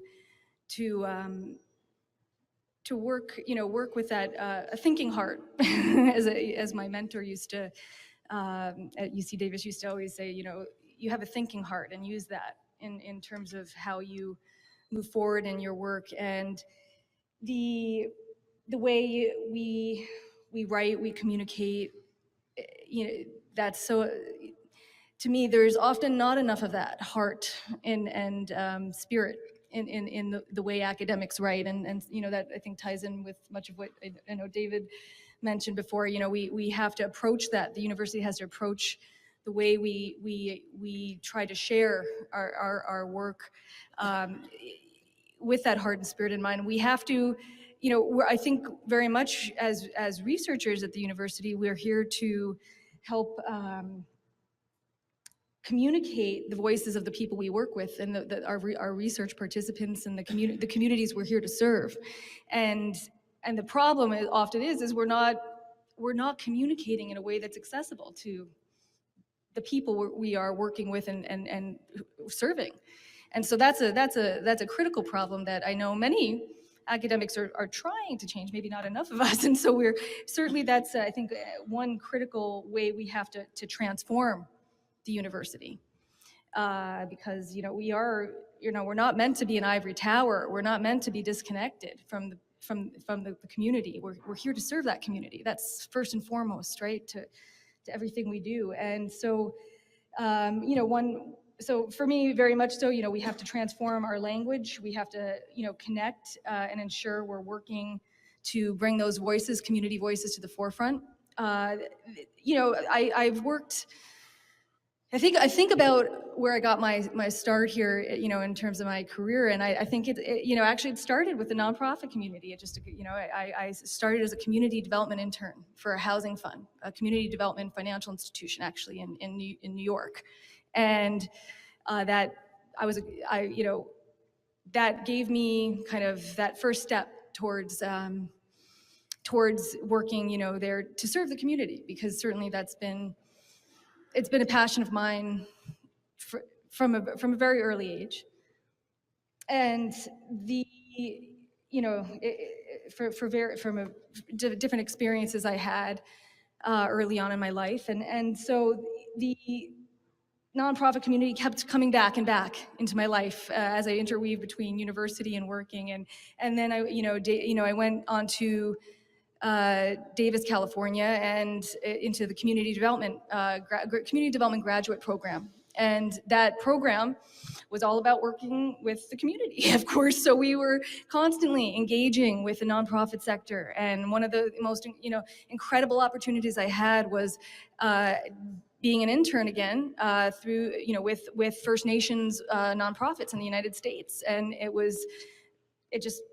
and that set in motion so many incredible opportunities in my life. And so again, there was that engagement between the nonprofit, you know, the nonprofit sector and university. And certainly one thing that I think is critical is to create more of those opportunities for students to work with the nonprofit sector, you know, to serve the nonprofit sector through their education, you know, and that it could be through internships, better evaluation tools that actually are creating projects and assignments that actually serve organizations and make an impact in the community.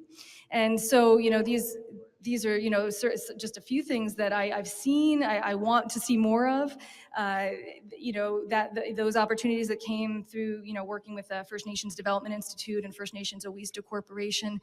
You know, it led to so much. One thing it certainly led to was a dialogue, an incredible dialogue that we had, and information sharing. And so much of the work I was doing at that time on Native and Aboriginal financial institutions, I was able to share with those organizations, those nonprofits, and they were able to share with me so much information that I was using to help, you know, move forward my research. And it was just this incredible exchange. And you know, certainly, you know, one thing that David said earlier that I really loved is that I think I see university absolutely as a catalyst, right? We're here to hopefully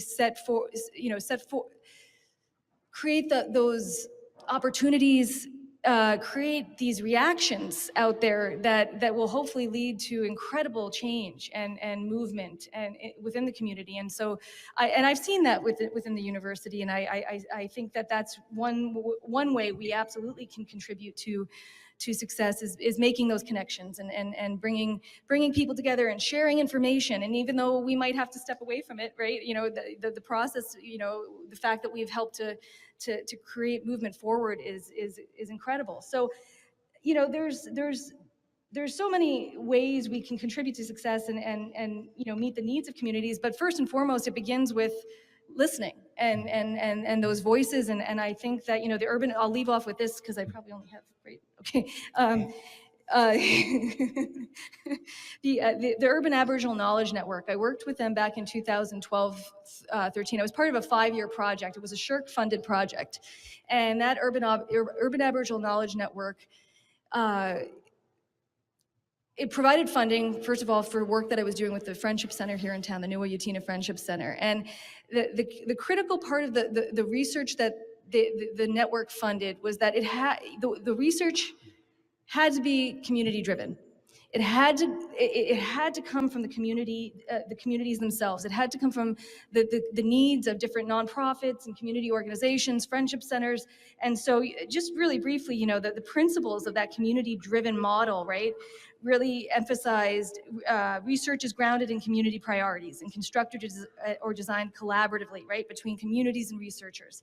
Research is respectful. And in our case, right, it's particularly working with Indigenous communities, it's respectful of Indigenous communities and people's languages, cultural protocols, values, life cycles, and genders, that it's respectful of Indigenous people's research approaches and protocols, that Aboriginal peoples and organizations will be an active participant in the research process at the level of their choosing, and that, we used essentially ownership, control, access, and possession principles, right, to guide us as well in terms of the work we did. And that led me to going to the Friendship Center and saying, what do you guys need? Where are you at right now? What is it that I could do here to help in terms of, bringing together a research project that is going to help serve your community? And that just led to the most incredible synergies and opportunities. And before we knew it, we did a series of culturally relevant financial literacy workshops, and those workshops then led to a totally new university class on personal finance and financial literacy, focused on very much Indigenous content and serving our students. And just so much has come from just listening and listening to what the priorities are in the community. So I'll leave it off at that. Sorry if I've gone a little long. Thank you. Thank you. Thank you very much. So,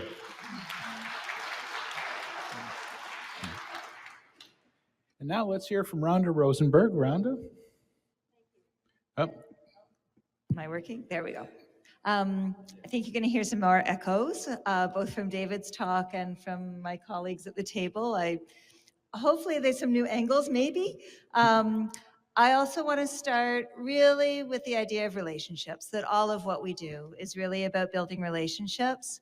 And when we think about university and community organization partnerships, those relationships must be mutually beneficial.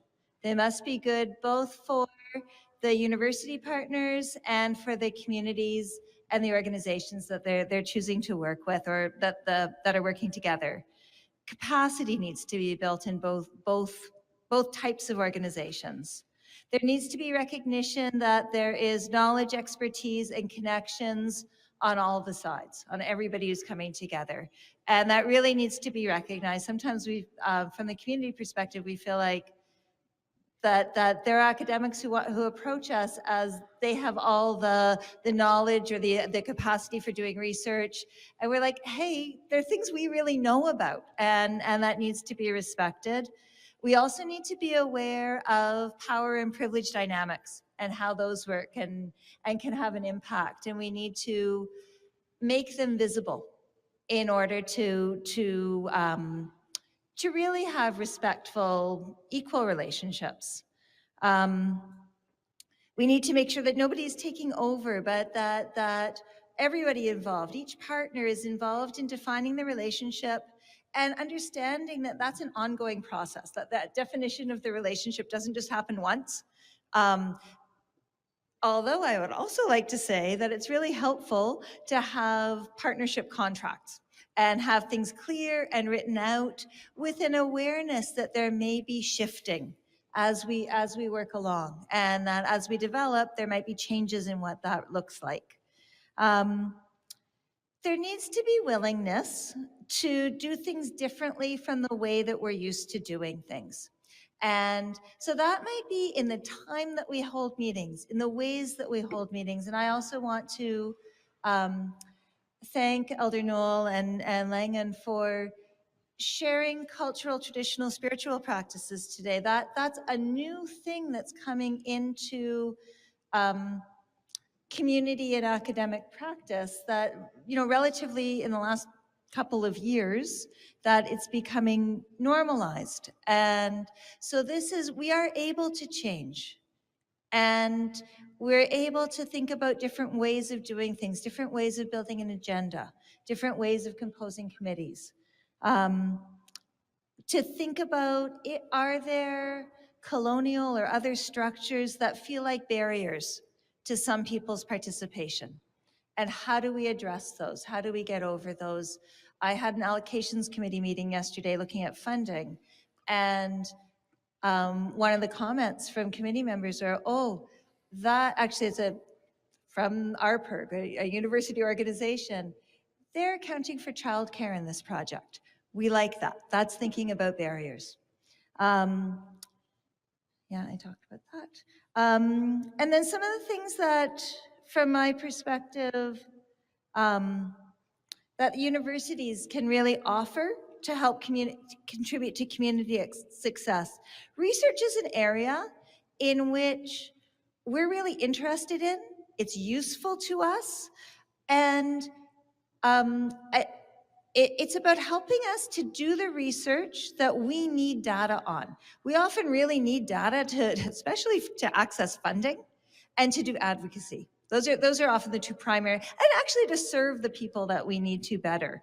To support our capacity for research, though, not just to we've heard this today, not just to use us for research and walk away with it, but support our capacity and our involvement in it. And then I showed Brenda, my words almost echoed David's. I had down, translate academic research into easily digestible bits for busy nonprofit professionals, right? We really need that because we don't have time to read academic articles. And many of us, it's been a while since we've been engaged heavily in academic classes. And so even the language we need help with that. That is helpful to us. And then I think, as I was sitting, I thought also help to translate our knowledge back to the academy so that what we know, because we know things, that what we know can come back. Evaluation is another area, and MCAS has worked with both a consultant who's not with a university and with a U of S professor on evaluation, and in both cases, they really worked with us to enhance our capacity to do evaluation, and I will try to go through. Okay, we need access to students, faculty, and staff sometimes to do programming or to get information, access to resources, sometimes access to space at reasonable rates. And at U of R, parking is always an issue, so thank you for offering parking today. Sometimes it's about having, including food choices that can meet a variety of dietary needs. Access to courses at affordable prices for professional development. I love the idea of grad level courses that community professionals can be part of. Advocating for funding for us too, helping us in that way. That's always a struggle. And finally, a couple of points around how to work to meet all of the needs of our community. Leadership and decision-making positions in all kinds of organizations, including universities, need to reflect the community's diversity. And in order to have that happen, that can't just be instant, but we need to nurture young leaders. We need to nurture leadership development among a diverse set of potential candidates in order to help them move into those decision-making positions. This is a really super key point. And then I think coming right back to the idea of relationships, meeting with community organizations, participants, and clients, leading to learning about community perceptions and needs, and even to foster future university students who might not have seen themselves in that way. Sometimes that relationship, having university people involved, can mean that people who had not seen themselves as being here might in the future. So thank you. Excellent. Excellent. Thank you very much. Well, we have some time left, and I certainly have questions I could ask, but I don't want to take the time when there are members of the audience who certainly might have questions. Do we have one, sir? Let's get to Humphrey. Do you have the microphone? We're double and triple booking his time here.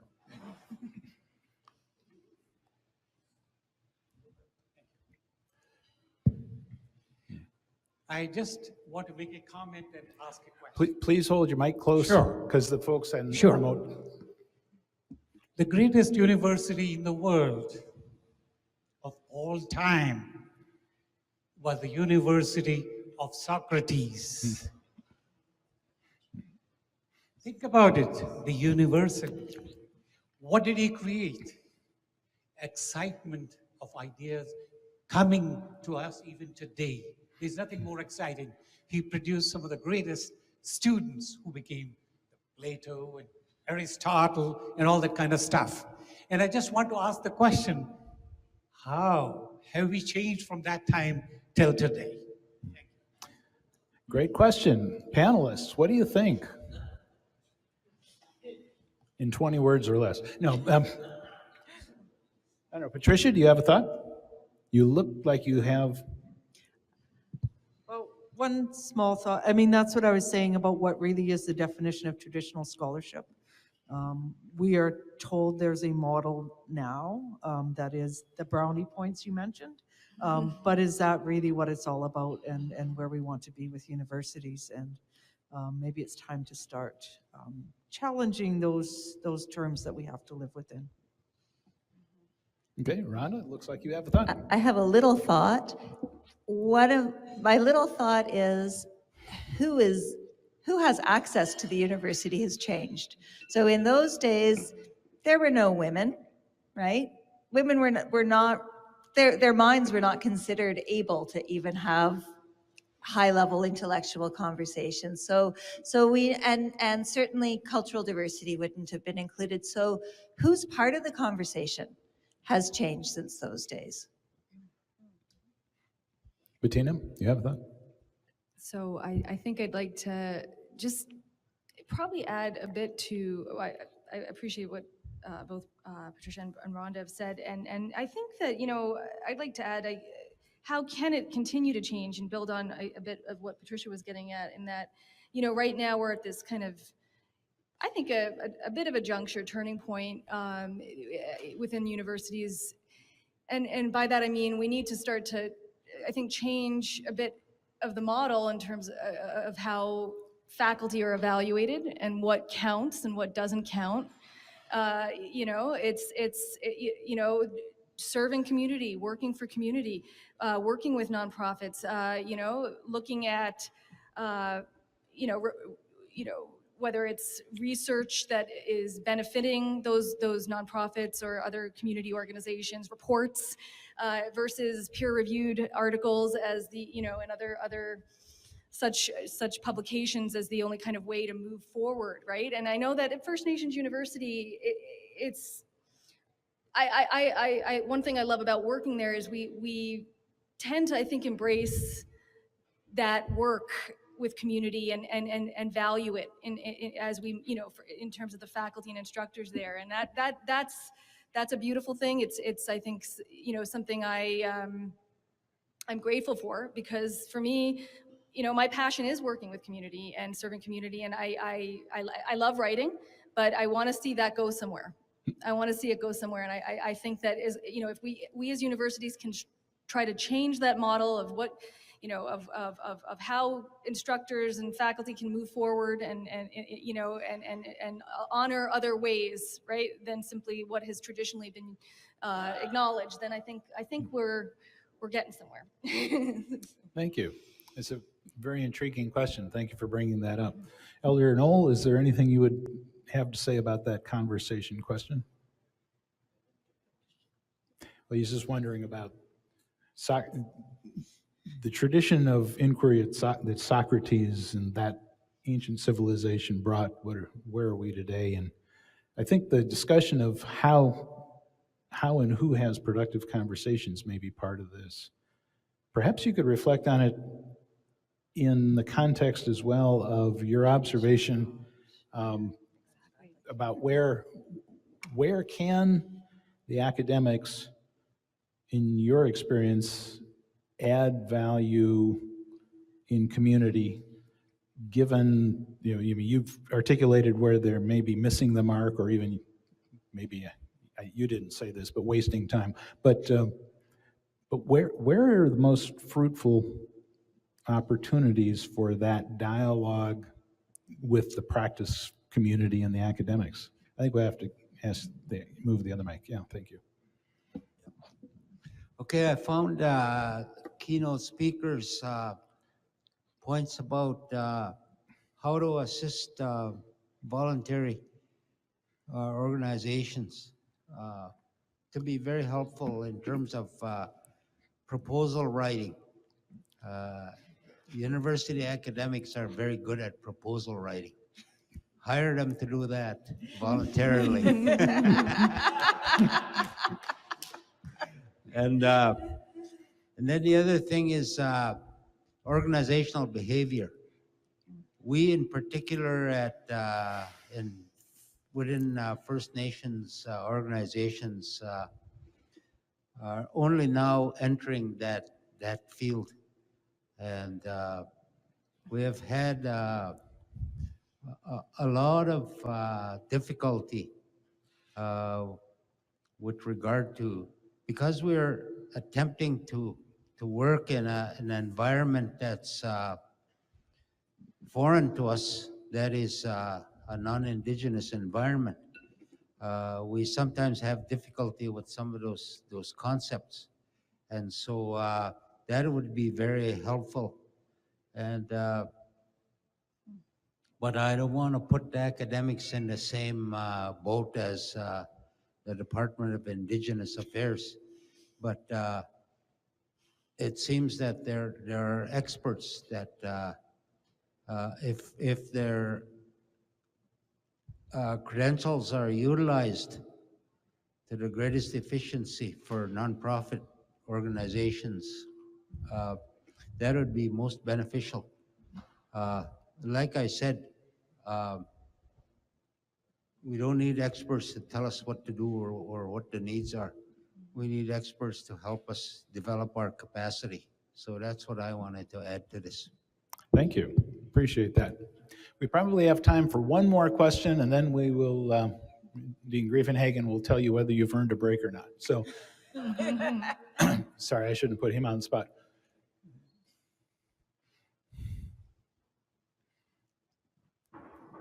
Hi there. Thank you very much for everything that you've offered so far. I have a question, just a point to make. A few of you talked a little bit about the university communicating and getting kind of outreach to those who we have these services for and can provide these services for that are amenities and something that some sort of support for the community. How would you evaluate how the university is doing in communicating that? And how would you go about improving that communication in the future? Okay. I don't know if we're handing out grades here, but give it a shot and explain why. Okay, so just to clarify, so how we're doing communicating with the nonprofit sector, with the larger community about the work that's being done, research, community-based research. Yeah, that's good. Speak directly into the mic. Both with other not-for-profits, how we can build this synergy, and then also having those who we're answering the need for, knowing of these services and can provide to them. Kind of the two different aspects of communicating that. Yeah.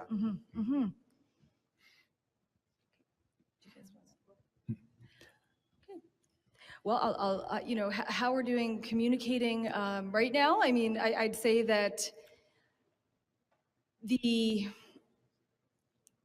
I'll speak obviously just from what I see at First Nations University. I see us building, many networks with a nonprofit, nonprofit community. I think we have a number of really close relationships, and it goes certainly, we really, I think, try our best to meet on a regular basis with,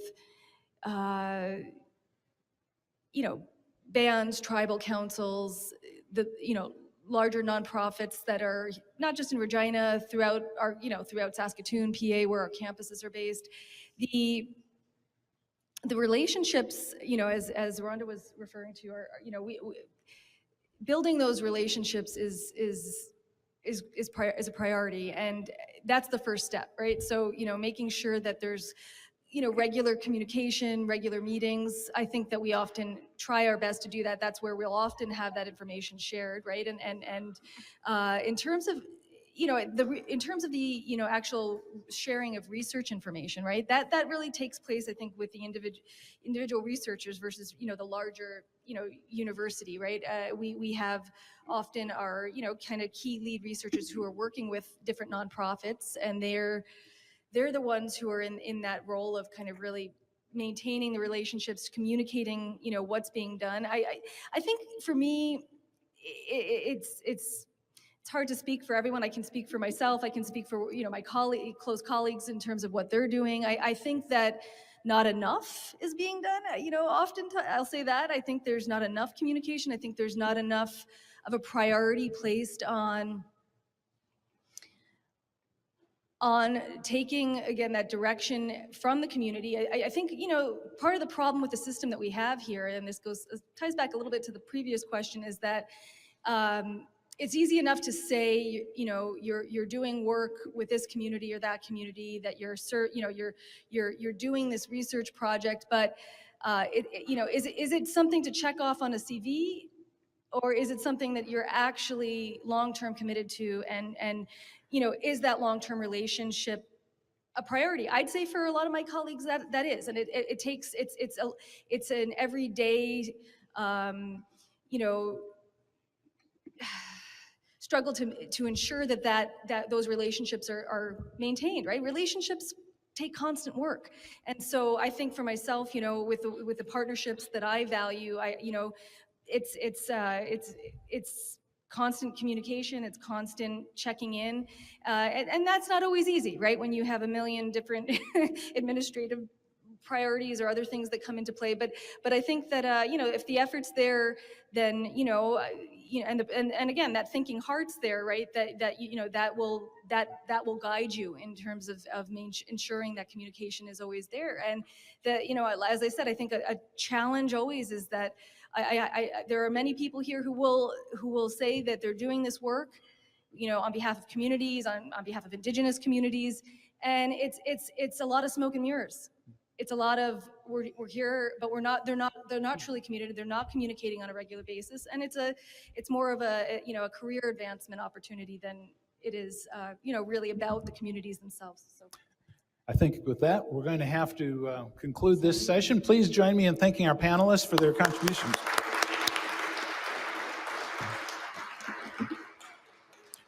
Dean Grafenhagen will now tell you what's afoot. Well, I considered carefully, and I guess you deserve a break. So I'll have a break for about 10 minutes, 10, 15 minutes. I think the refreshments have been renewed. Yes? Okay. And there are, remember, the tables with the different voluntary and nonprofit organizations back there. They'd love to have you come and speak to them and visit their booths too. I'll see you back in 15 minutes. Development Coordinator for St. John Ambulance in Saskatchewan. And we have two representatives from a university-based program here in the Paul J. Hill School of Business. They're executives in this group, which is called Enactus, and I presume they'll tell us a little bit about that as part of their comments. We have Jonathan Lippoth. I apologize if I screwed up your name. And we have Abbas Syed. I apologize if I screwed up your name. But I think we'll take the group in the order that we have. I will be aggressively timing them and making fun of them if they go way too long, but mostly we look forward to hearing what they have to say as they reflect on how universities contribute to community success and what it is that helps this work. So let's start with Dr. Harrison. Yvonne? Can you hear me? Yeah, pull it up closer. Thank you. I think the discussion today has illuminated the fact that there are many challenges or changes in the environment, either social, political, economic, technological, that all affect not-for-profit organizations and these huge needs. And how does a university actually assist with that? And in fact, I think it's about leveraging not the knowledge, but the capabilities of a university around as methodologists to assist the community in identifying what those challenges are. And working with the sector to conduct the research to address them. And I'm just going to give you some that's no stranger to nonprofits here that have been illuminated or surfaced as many studies that are challenges facing the sector around funding and resource development, around workforce development, even collaboration as grants and funding agencies require not-for-profits to work together in order to apply for funding. And how do they do that? Around not only getting the funding, but keeping the funding, so performance measurement and management challenges, new business models, as David alluded to, social enterprises are now part of the not-for-profit sector, and like anything else, they affect how not-for-profits who are charitable and other kinds actually run their businesses, so to speak. Boards and governance with changes in the environment and increasing numbers of boards who are failing to provide adequate oversight of their organizations. I think Oxfam is the latest example of a governance failure, and regulators calling on greater involvement of boards. And so universities really could be an important source of not only conducting and raising the challenges, but helping those organizations address them. But ultimately with the goal that the community or the organization or the group, whether it's the board, has to own those challenges and has to have the capacity to respond to them, that the university is there to assist in that way.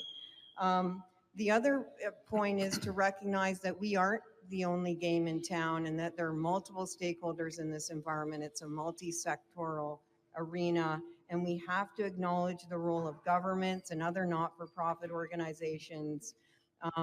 Within higher education, there are institutes and there are departments, and there's just a web of resources that we need to connect with.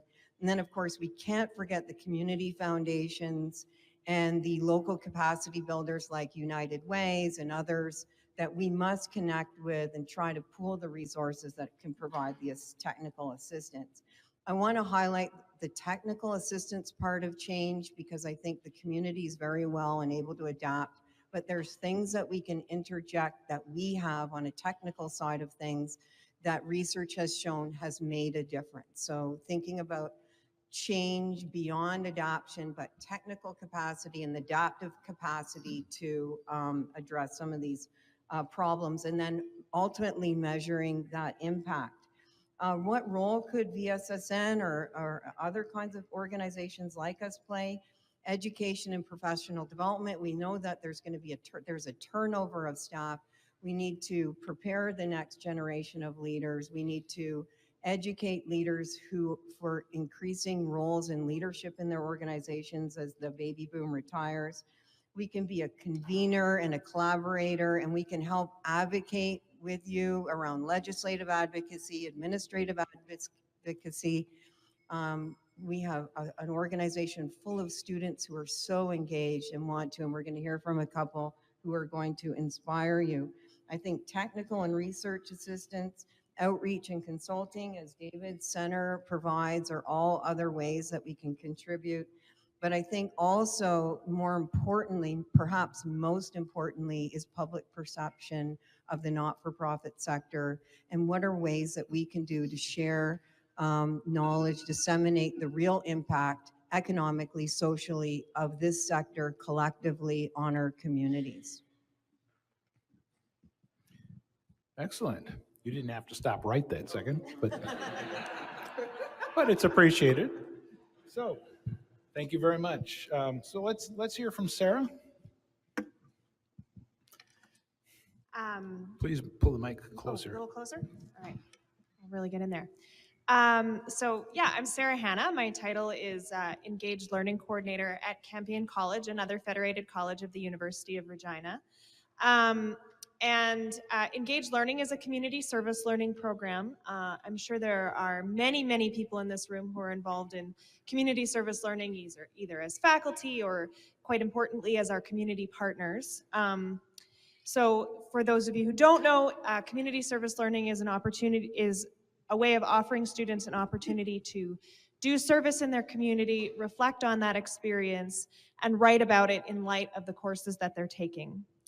And this is something that you heard our president speaking proudly about this morning, and we do love to brag about our community service learning. And I think it's very important for us as an institution to recognize that it's not just our faculty who are making this happen, but it's also community partners who are making this happen. And I wanted to express with so many not-for-profit organizations in the room how appreciative we are that you are adding to the learning experience of our students in such a meaningful way.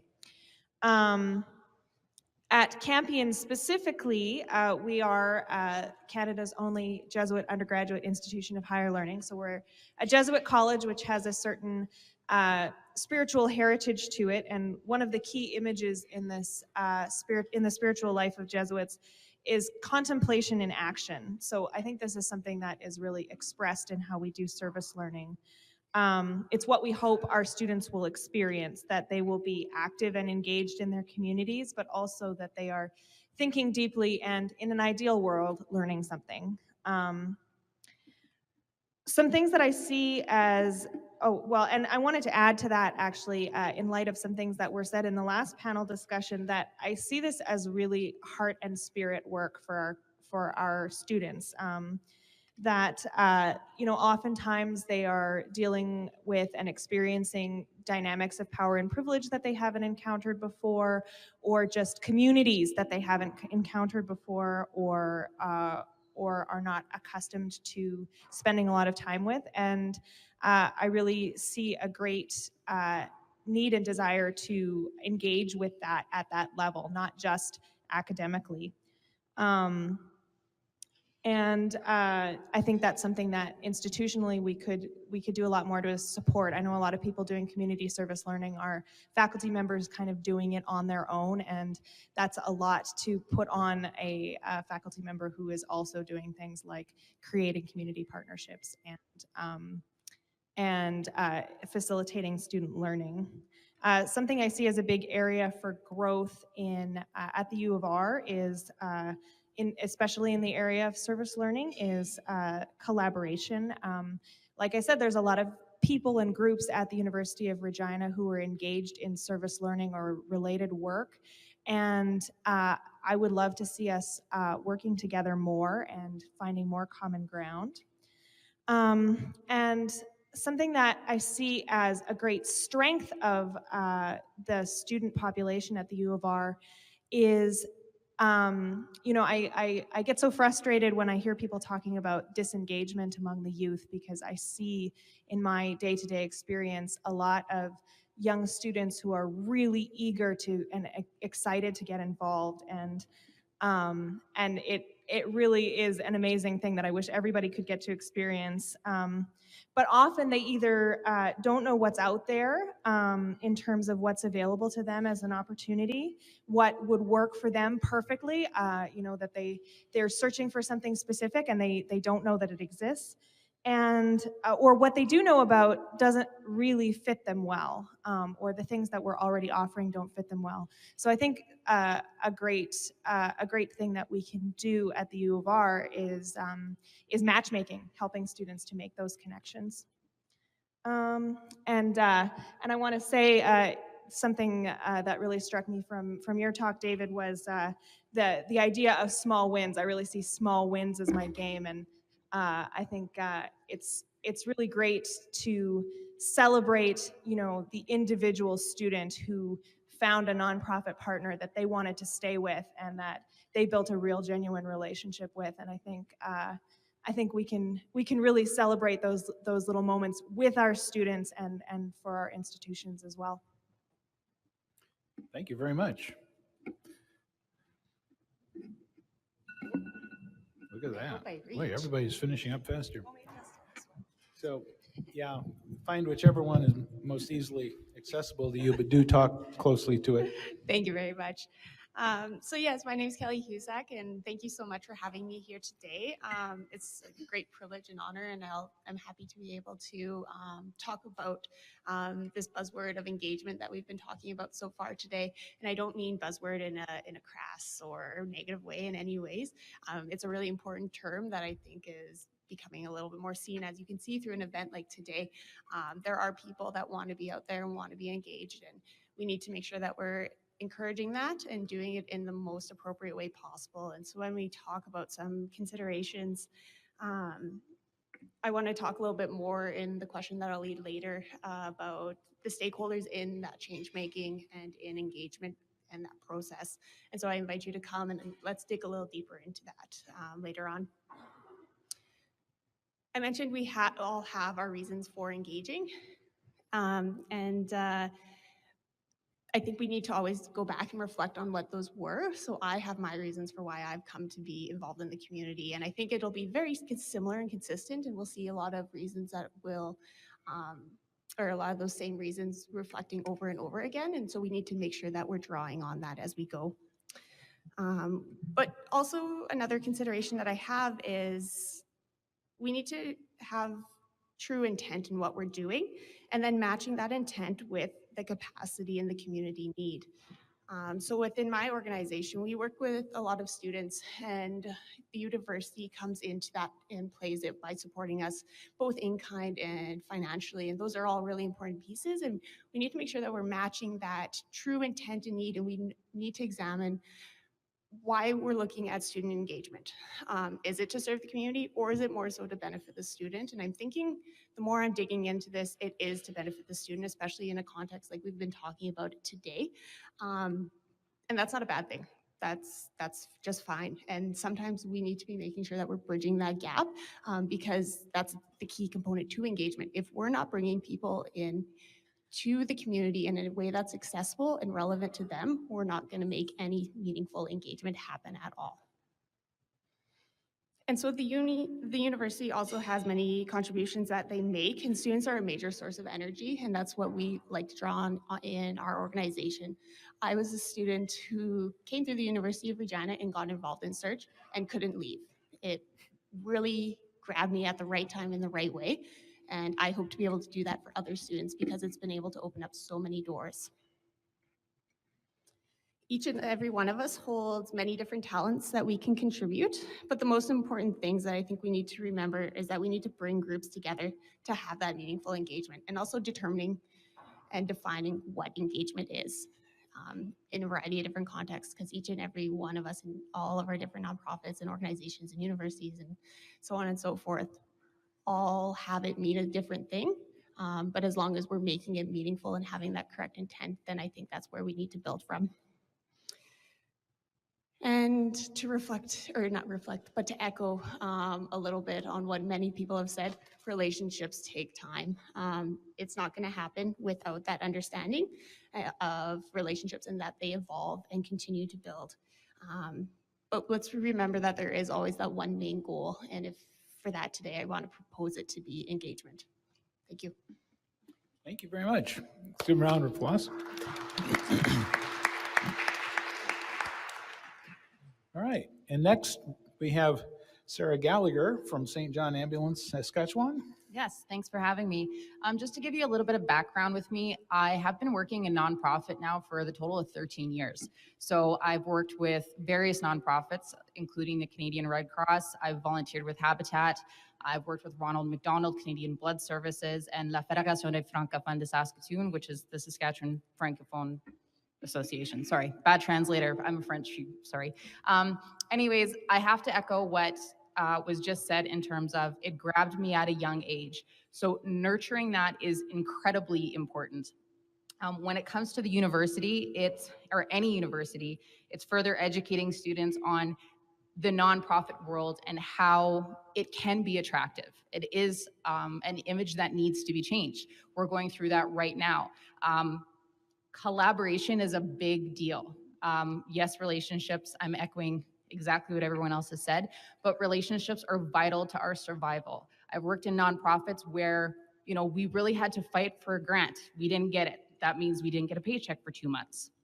So the university, I guess, representatives or ambassadors really need to embed that in the students of how important it is to do community service, to advocate for nonprofit, and the difference that it can make in your community, but also it fills up your cup. I know it sounds corny, but it really, really does impact your life. Creating a space for conversation. So one thing that's interesting that I just want to share is that for the first time in 13 years, just recently this past month, I had someone from the university approach me. That's never happened before, ever. We are having to approach the universities. So having you guys approach us and say, hey, what's possible? What kind of programs or incentives can we give our students? How can we help you? Because honestly, we want to find out how we can help you guys too. So it's just having a very open dialogue regarding that. Also, I love how VSSN has a job board. It's more programs like that. We always need help.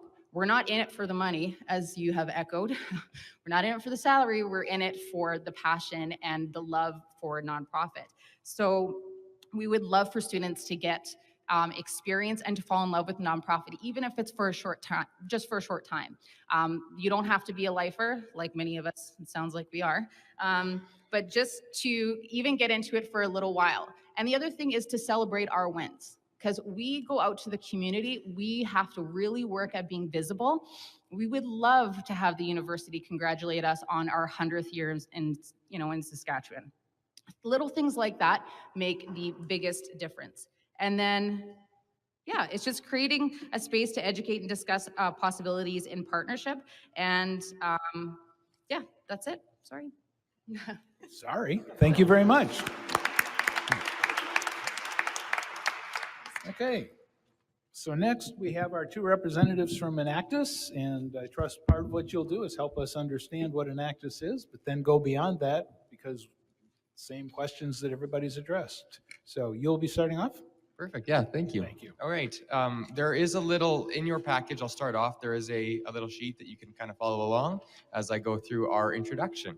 First of all, I am Jonathan, or you can call me John. I am the Vice President of Communications with Enactus, and I have been for this past academic year. And I love what I do with Enactus, and I think as I kind of get into what Enactus is, I think that's one of the biggest commonalities of Enactus students and of students of the university who take part in Enactus is these students are passionate, and it's reflective in what they do with us. So what Enactus is, it's an international organization, it's a network, speaking again about synergy and creating partnerships of a bunch of different, essentially university communities, Enactus teams who do work in their own communities. This, of course, is we're Enactus Regina. We are based out of the University of Regina, and we are the Regina chapter. Enactus, in general, concerns itself with social entrepreneurship. So essentially building projects, building initiatives in the community that help the community. And the way that it kind of structures that is the university students are empowered and it's very much up to the individual community to go out and develop those projects. And I'll kind of hand this off to my colleague here, Abbas, to answer that question even more. Yes, thank you.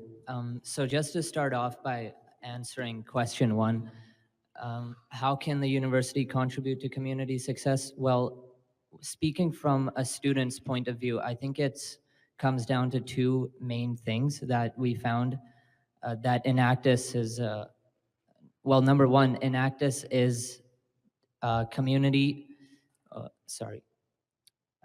A big part of Enactus's contribution to the community is the development of partnerships with community organizations to extend our reach. So that means that by partnering with other organizations, we get access to other resources, we get to make a greater difference, and we get to extend our reach. So just to give you guys an example of a partnership that Enactus has done in the past is with the Regina Food Bank. And with them, we have actually sent out 60 volunteers, and those 60 volunteers have given over 700 hours of their time in 2018 alone. So yeah, that's a pretty big difference that we're making. And the second thing is that one of our organization's largest contribution to the community success is the empowerment of students through entrepreneurship. So that means that Enactus is impact, more often than not, students are underestimated in what they can accomplish as leaders of their community. So Enactus's impact is give students the opportunity to Enactus gives students the opportunity, knowledge, and resources to run projects and create the impact that they are passionate about. We have found that by putting students in a position of leadership, they feel empowered to give to the community. These are students who, after completing their degree, will take the learning experience that they had with Enactus and use it to make a difference in the community. And I can actually speak from personal experience because I've learned a lot of valuable experience from working with projects in Enactus. And I've actually implemented those in some of my own practices that I do outside of the university, and as well as inside, working with different clubs and organizations and initiatives that I've launched. So these are, as I said, the students who get to use these skills to make the difference in the future. And effectively, what our organization does is that we work both to improve our community in the present, as well as empower students to be leaders of change for a lifetime and in the long run. And now I'd like to pass it off to Jonathan to tackle question 2. Yeah, actually, just to kind of wrap it up, I don't know how much time I have left on that. You're doing fine. You're good. Just to kind of close kind of on further how the Enactus process works. The Enactus as a whole, as a community, breaks down the kind of the impact that we do into numbers. We find ways to essentially, of course, we seek the opportunity within our community. We take the action, and then we enable progress is kind of the 3 steps within Enactus, and that's the Enactus framework that we implement. It's the kind of the entrepreneurial process as Enactus defines it. And as students, as kind of Abbas touched on, we really are empowered and given the opportunity to kind of step into the position of leadership and the position of a project manager and of an executive. Speaking from my own experience, it really is empowering, and it makes you see how big this not-for-profit sector is and how much opportunity there is to build synergy and build these partnerships and create other works within the community that students I don't think, thought they could do before.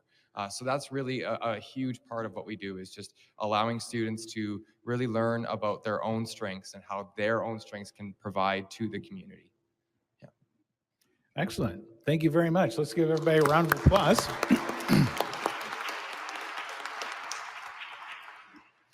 So this is the opportunity for you to ask some questions of our panelists. Do we have somebody who'd care to lead off?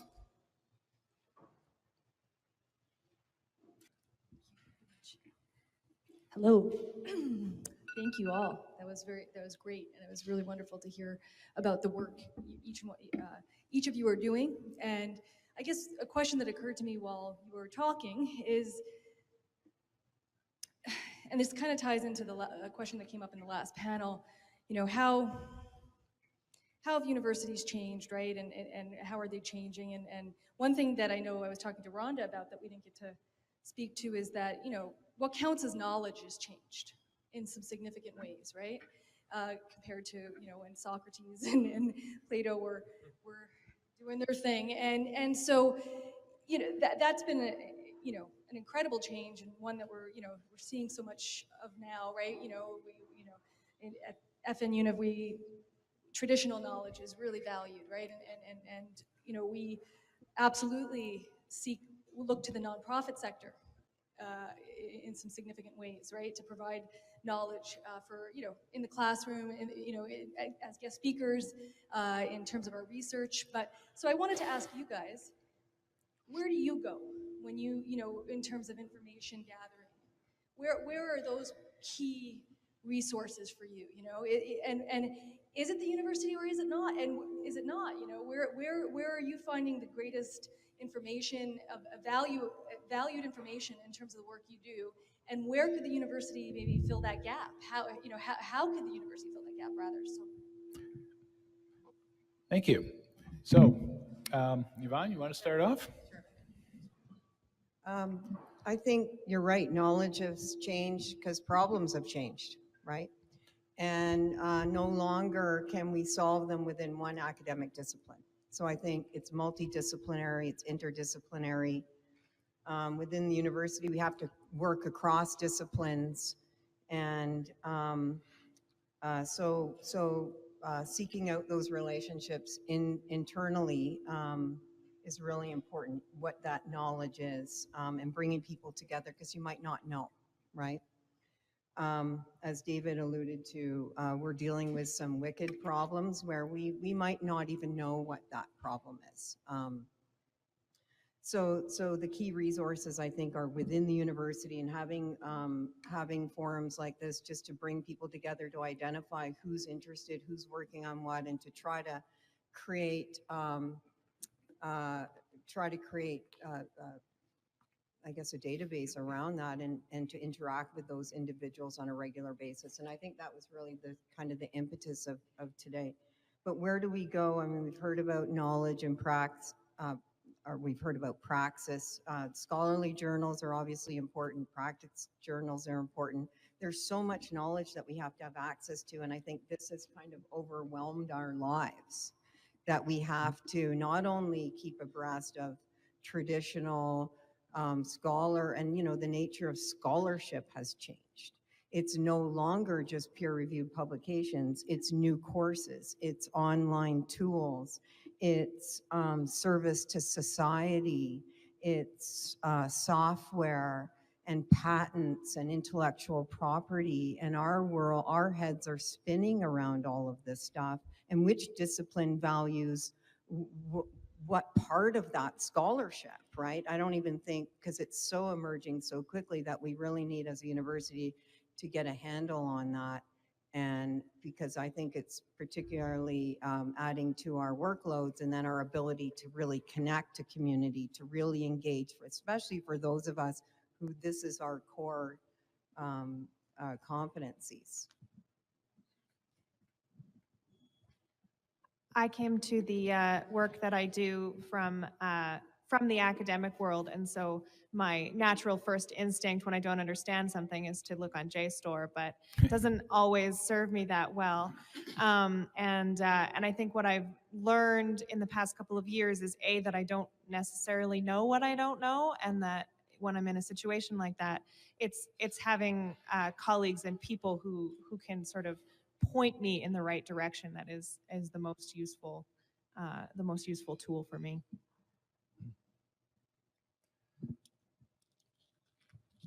The more we start to dig in and look at the community, work with the community, the more that we don't know. And I think that becomes really evident for our students, particularly in my organization, when they'll come to the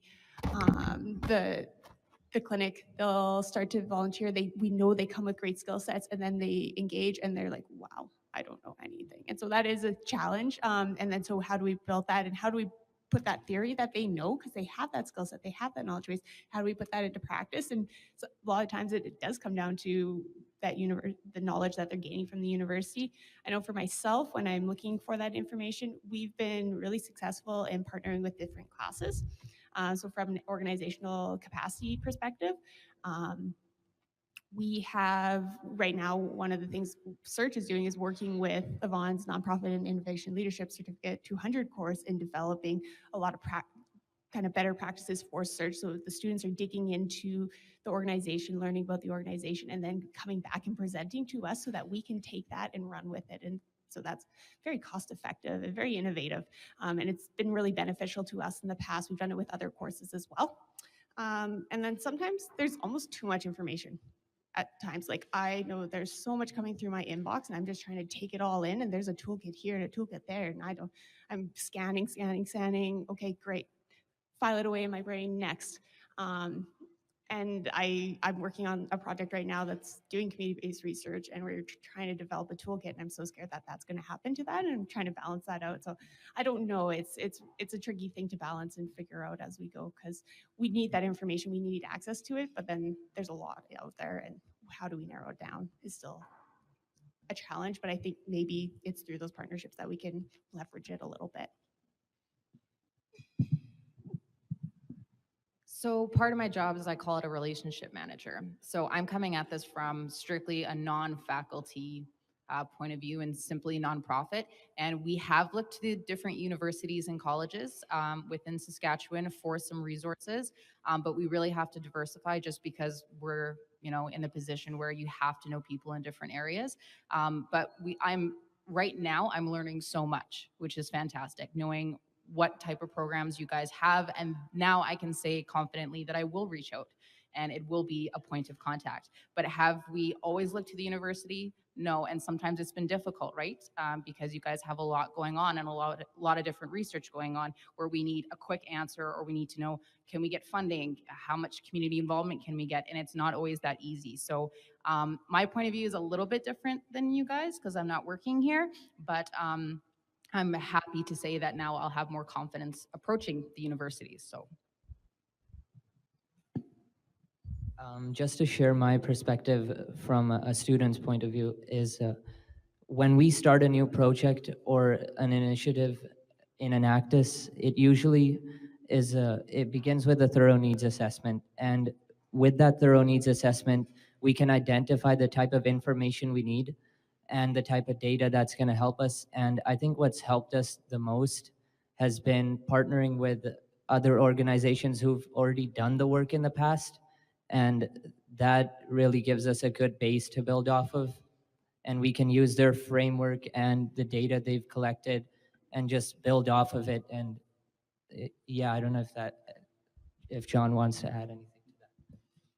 I'll just give an example. I think very recently we started, our newest project is it's a micro business incubator. It's just started up about a month ago.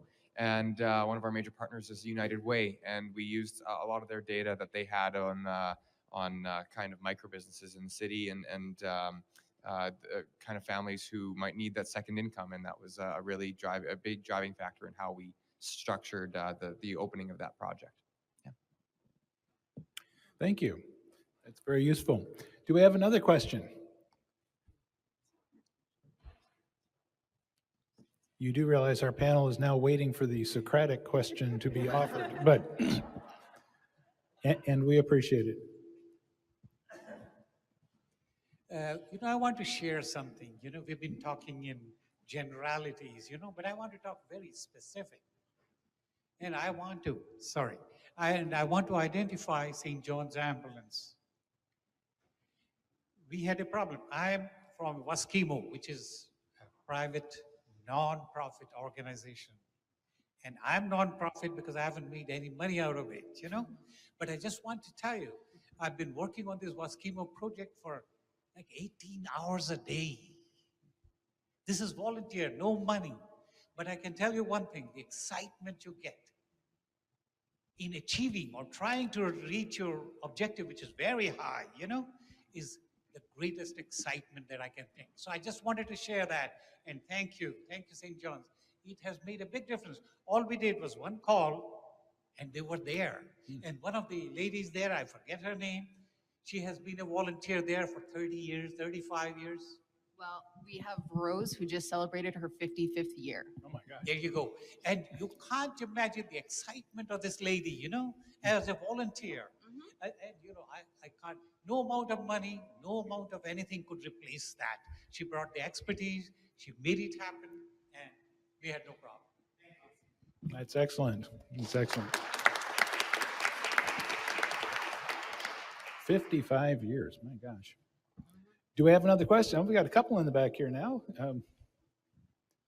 Thank you. Yeah, so I was looking at your Enactus brochure, and you talked about your vision, and you included the 17 UN Sustainable Development Goals, which are to guide the global development agenda until 2030. And apparently the governments of the world have committed a lot, billions of dollars, supposedly on paper, to go towards these goals. And it's the nonprofit sector that, in many ways, is the sector that can meet the environmental goals, the social goals, and so on. So I guess I'm interested in Enactus in particular. Why did you bring in the UN Sustainable Development Goals? Was there some strategic reason why that's your framing vision? And then maybe with the other voluntary sector organizations that are often after money, here you've got the governments of the world committing to lots of money for the Sustainable Development Goals. Are you positioning yourselves around those goals? That's great question. And actually, that wasn't our decision as Enactus Regina to take on the United Nations Sustainable Development Goals. It's Enactus as a global organization took that on a couple of years ago, the nice thing about the Sustainable Development Goals is when you're applying for the funding or when you're applying for in Enactus, we have project accelerators. Using and hitting on the Sustainable Development Goals are fantastic. Right? If you're and they love to see those, and people in that context, and in the not-for-profit context, as you mentioned, a lot of people who are furthering those goals, people get that. And then what we find is when we go to present to other students, or it's not as glamorous. It's something that not a lot of students will identify with right away. So it's definitely been an amazing tool in terms of speaking with government organizations, speaking with those organizations that have that CSR awareness and can kind of understand what the global movements are in creating social change. So I think that's part of, to answer your question as to why Enactus moved that in a way, more or less justifying kind of that change. When we approach our projects, that's of course we look to find the local community need, but also how it can answer to those United Nations, kind of those global needs that are also coming through. That's kind of our perspective when we approach projects. Yeah, I think that answers. Does that answer your question? Okay, thank you. Abbas, did you have anything you wanted to add? Maybe if you wanted to know the amount of UN SDGs we're hitting right now, I believe it's over at least 13 out of 17, I think. So, yeah, from our many different projects that we do. Thank you. Sarah, did you have a comment? I don't think I do. I think I'd like to hear from Marcia. Or are you, I think the question was, were you working towards any of those goals in your own agencies? Yeah. Actually, I can't answer that right now. Yeah. I can't say I can speak to it directly right now. I'd want to dig into it a little bit deeper. But when you posed your question, one of the questions I immediately had was, should the nonprofit sector immediately change? Or so should the programs and services change to follow the money? My gut reaction is no, but I think, and maybe we need to put it back on to say the money needs to come to where the work is being done in those areas, and that's going to spur that innovation, maybe. I think that's where we look in a lot of different sectors, how we want things to change and evolve in that way. It's particularly in like private or business. And so maybe that's how we go about it. Like that's where we can draw and learn from pieces. Yeah, I don't know. came back from Arizona at a big conference where the United Nations Development Program were there, and talking about not in the community, but how do they prepare their own workforce to actually have the leadership knowledge and skills to achieve those goals. And so the last 3 years, they've been spending time looking at and developing a leadership framework, creating a curriculum, and trying to access the latest knowledge and resources so that they can make a difference. And now as they develop their workforce, they're going to move into how do they work with local communities? How do they train their workforce to empower those local communities rather than to do it for them? And so that's the next stage in their development, but they're very serious about it. And it was really inspiring to meet them and now to try to link up with them and our organization to see how we might be able to help with boots on the ground. Thank you. I have one other thing to add to that, actually, and one of the most common things, sustainable development goals that Enactus teams often meet is the 17th one, which is partnerships for the goals. And I think that's a lot of what we are working at here today, and I think that's really exciting, whether it's specifically meeting other United Nations development goals or doing the work that we are in our community and the work that all the volunteers and everyone kind of here administering works at. Yeah. Excellent point. Let's please join me in thanking our panelists for an excellent panel.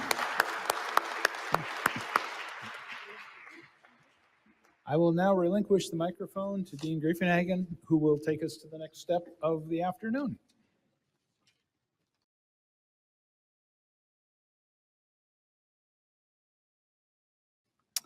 All right, this is where we get to move around a bit. It's sort of like speed dating, but not really quite. It's speed discussion. So these are the roundtable discussions. So the Planning Committee brainstormed a list of 15 questions covering different aspects of the topic of community engagement. And you had in your packet, there's the list of those 15 questions on this sheet. And it also indicates which table those questions will be discussed at. So we'll have 2 roundtable discussions of no more than 15 minutes. So we'd ask, hopefully you've chosen by now or will choose the 2 questions which you want to discuss, and then you'll have to zero in on the table to go to for that discussion. If the table is full, please move to one that you would to another one that you would like to discuss.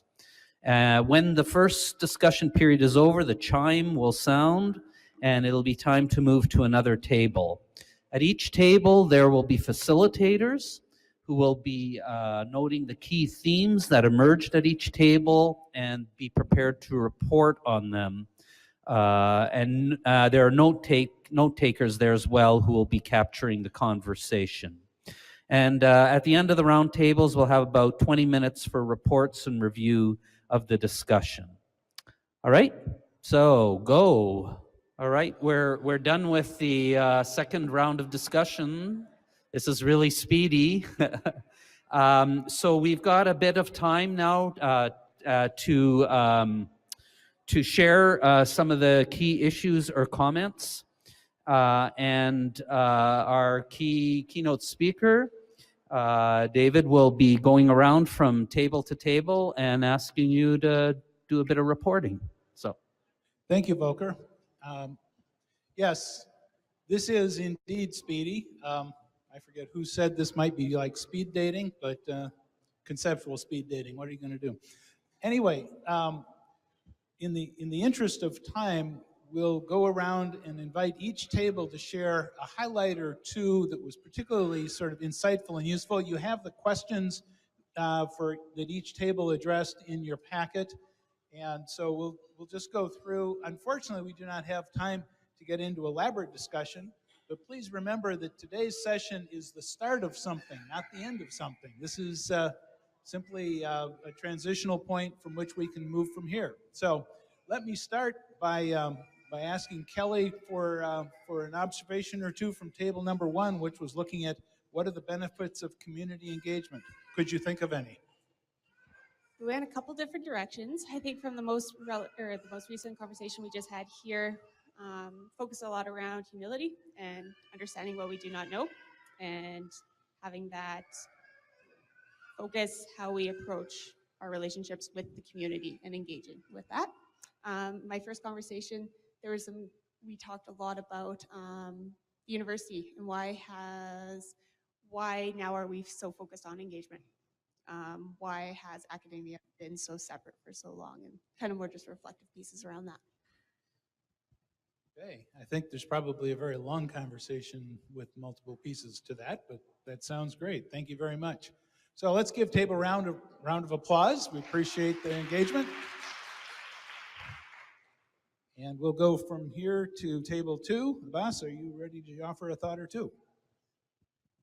So I like this past discussion we were just having, and it was about why communities' relationships are valuable. And I really like this one thing we were talking about, which was how technology and like computer science helps with community relationships and making it valuable for communities. And really, if you think about it, just to give you one example, is Facebook, right? One of the biggest technology companies. And think about how many relationships and communities have developed right through this one tech company. And there's like hundreds of other, examples like Facebook. And I think that that was a good discussion which we were having here, yeah. Great. Thank you very much. Let's give table 2 a round of applause. And by the way, I'm acknowledging in particular that we have a facilitator who stayed with each table. Kelly, Abbas, thank you very much for doing that. All right, so we all proceed to table 3. You're both looking shocked and concerned, but Never, never. I'm Wally. No, I'm not. He's sick, so I'm filling in. We didn't talk about relationships. We began to form one because there were just the 2 of us. And so we didn't really address the question for this table. But I will say that in talking to a mother and a person who works with Diabetes Saskatchewan, is that it? That the interest in what we're doing at the university and the need for connecting with what's being done really profiles what a bad job we're doing in communicating what we're doing. And so if there's some research and communication towards that piece, that I think is part of what's missing, and to put our efforts into working with the community so that children and potential students, practicum students, are accessible and know about VSSN and different projects. So it was a pleasure, Ginny. all right, let's give them a round of applause. Thank you, Nat Wallace, for stepping in. Brenda, appreciate that. So let me come over here to Bettina and invite her to share what she can. What are some best practices from your experience that you heard and talked about? So I had one wonderful person sit with me here, so I'll share what I heard from Samantha, and you know, one of the key things we discussed was the importance of more community engagement opportunities in university early on, right? Through courses, right? Getting out there, you know, working with nonprofits in different capacities in some way earlier on in university, because it became, you know, through our conversation, it was clear that she would have liked that opportunity earlier on in her education, right? You know, it certainly opened up doors for her significantly since she has been working with Search, and you know, having a bit more exposure early on in university was the key theme we talked about, and it was a great discussion, and I really appreciated learning about what she's doing, and actually learn more about Search, which was really exciting. I really enjoyed that, so thank you. Thank you very much. Let's give a round of applause for Table 4 and Bettina. Table 5, our topic, what have you learned from your engagement experience? Jonathan and crew, what do you have to report? Great, thank you. I think one of the bigger themes that came up in the kind of the previous discussion was that being a part of the community is an honor, and identifying the perspectives within a community is so important, and taking the time to adapt yourself to the context of the community, and learn about what those community values are, and how to assess the need of that, and how to answer and respond to the need of that. And then kind of also boils down to looking for the passion and following the passion in the community, and the people who are passionate about their community, and who know about the history. And we talked a little bit about heritage, specifically to Saskatchewan, which was really nice. And just kind of following up in this conversation here, also, again, just about kind of planting lifelong seeds of passion for volunteering and for the community, and building those seeds in our youth, really, to grow and to do that for a lifetime. Yeah. Thank you very much. Applause for Jonathan, table 5. So, Ingrid, you prepared to report. You're table 6, so this is what are some of the most promising and beneficial ways? Well, we kind of veered off topic too, but the ones that were the most promising and beneficial were the ones that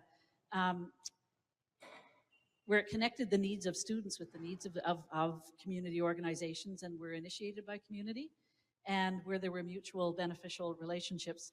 And then we veered off to talk about other things, including the fact that both community and university can play a great role in advocating for one another. So if there are great projects in the community, that we would have a responsibility to make sure that those higher up the food chain, so to speak, know about those projects, and that we really do see a need to be affecting change at senior management levels at university and government and around. So that's where we ended up.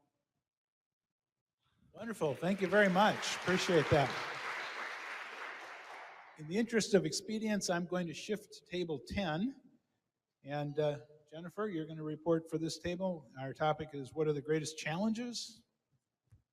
Thank you, David.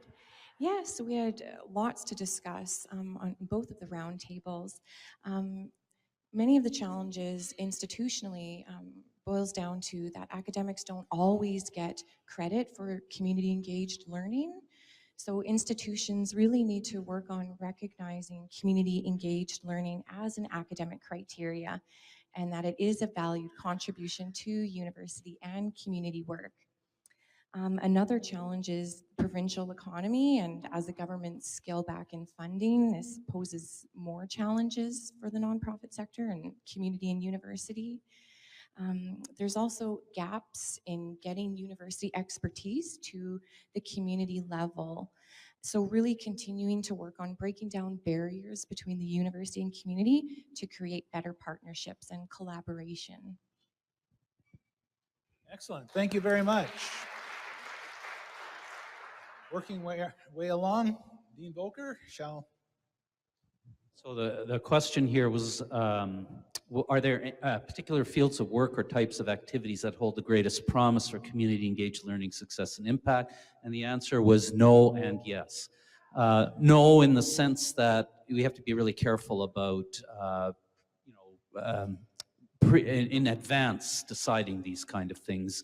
It's a matter of connecting people together, and if anything, maybe the field that the university can do really well at is helping to make these liaisons and bridges so that we can find out what the needs are and connect the right people up together and do that. But yes, there were some that were mentioned. Research, the university knows how to do research. A lot of organizations need that skill, need help with that skill, help in doing that, and that's definitely a point. The education field is by nature very community oriented, and so that's another obvious one. And the environmentalism is big, and that is a field. And then a lot of, it sounded like a lot of nonprofits would really appreciate help with, especially the technology of modern communication, help with getting in on social media, Twitter, design, visual design, and things like that. That would be a useful area. Excellent. Thank you. A round of applause for table 9. So you're going to pass the buck here. Okay, well, so table 8, Elder Noel is going to pass the assignment on to a younger colleague to take the horns and develop this. Excellent. My name's Hannah. I was the note taker for Table 8, so I've got it all here. So we were talking about building effective community engagement experiences, and we talked a lot about the spiritual connections to education and spiritual and passionate connections to volunteerism, and how space needs to be provided for that kind of spiritual connection. And that's one of the many ways to do that is through that experiential learning experience, that you can't just be looking at those educational materials on paper. You need to be engaging in the community and engaging with those passionate people that understand that spiritual connection and can give that side of education that so often is left off of the curriculum or left out of academic spaces. We also discussed addressing privilege, addressing the defaults of our society, of our kind of white Christian defaults in education and in community involvement, and yeah, trying to work past those barriers to have a more meaningful and more deep or passionate connection to our volunteer work or our community work. Excellent. Let's give it a round of applause. Thank you, Hannah. You didn't know what you signed up for, did you? We call this leadership development. All right, Sarah, table 7. So we had, what kinds of community engagement experiences would you like to see? And funny enough, our entire table was full of nonprofits. So we came up with, we would like, since we're at the university outreach, the relationship that would benefit both your research and our volunteer needs. So there'd be a mutual contribution, open partnerships and connections, being a natural connector, saying, we as a university know this corporation that could be right up your alley. Here's the guy's number, there you go. And then with all that, we would see practical action with open dialogue. Excellent, thank you very much. Table 7, Sarah. All right, in keeping with not going in sequence, number 14, your topic was what kinds of support will improve the potential for successful student engagement? Sarah? Well, the thing that came out as sort of an emerging theme from the couple of conversations that we had was just how much student energy is wanted and desired and appreciated in nonprofits. And so, the students who are here in this room are people who are already engaged, but I think worth noting that the people that were at this table were having a conversation about how much your work is appreciated and your presence in the community is appreciated. Thank you, very nice. Let me move to table 13 to Patricia. Thank you. Our topic was the most common blocks to developing successful initiatives.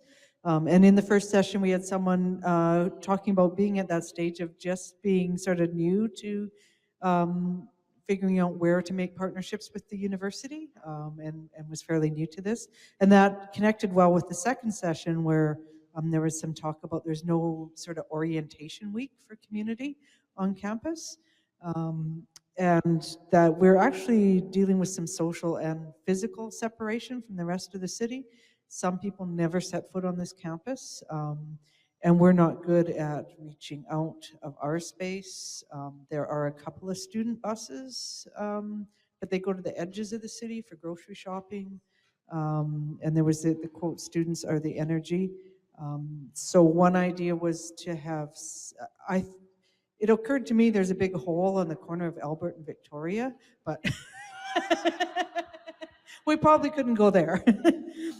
So the idea of maybe nonprofits creating spaces or help working with them to create spaces for learning and studying within the community so we can get out into the community more.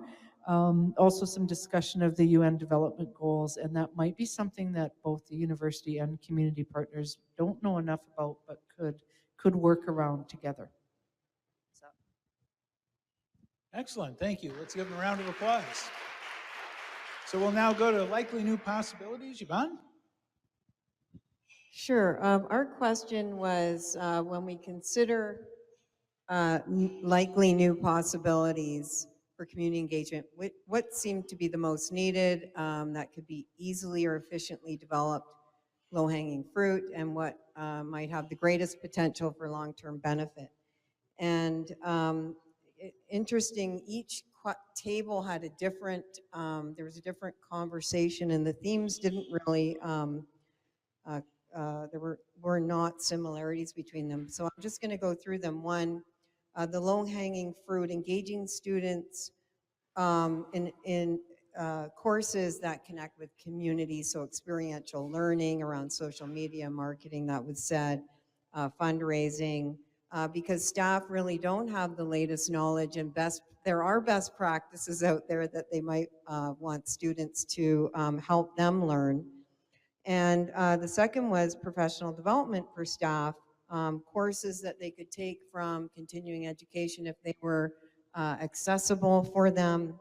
And then technical assistance that they could access from us around recruitment, retention of new staff, surveying the environment around emerging issues and trends.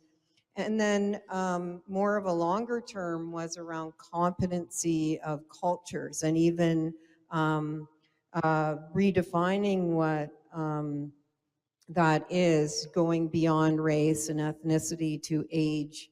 And we had a lot of talk about the need to expose or develop basic knowledge, but expose cultures to different cultures.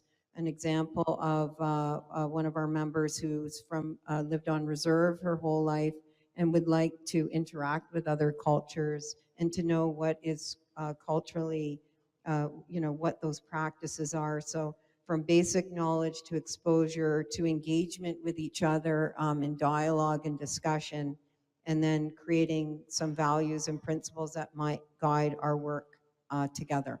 So those were some of the themes. Excellent. Thank you very much. So the finger was pointed at you. Lagan obviously is not here. Are you able to report? Thank you. My name is Carrie Strathy, and I work at the University of Regina Lifelong Learning Center.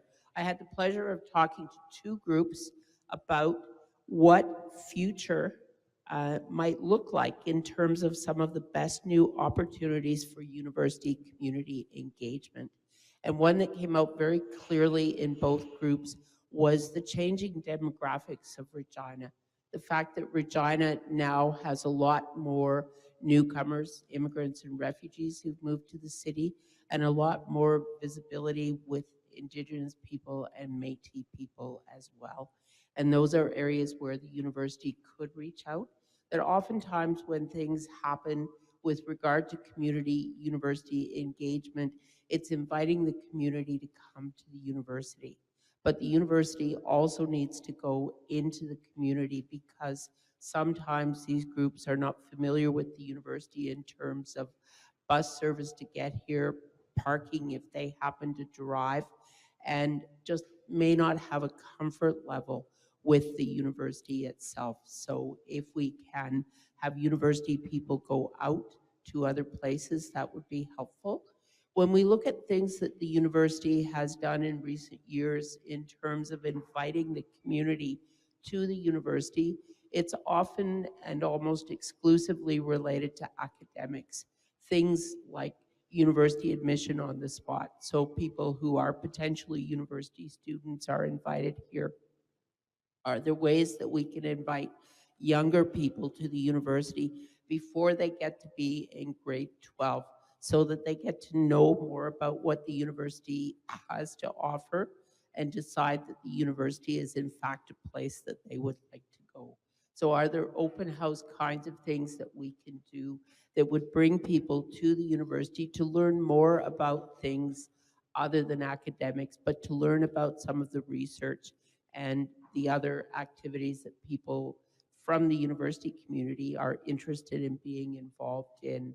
And I think one great opportunity, and I'm putting in a plug for the Center for Continuing Education where I work, is that we've just revitalized the campus. We will be back there in September.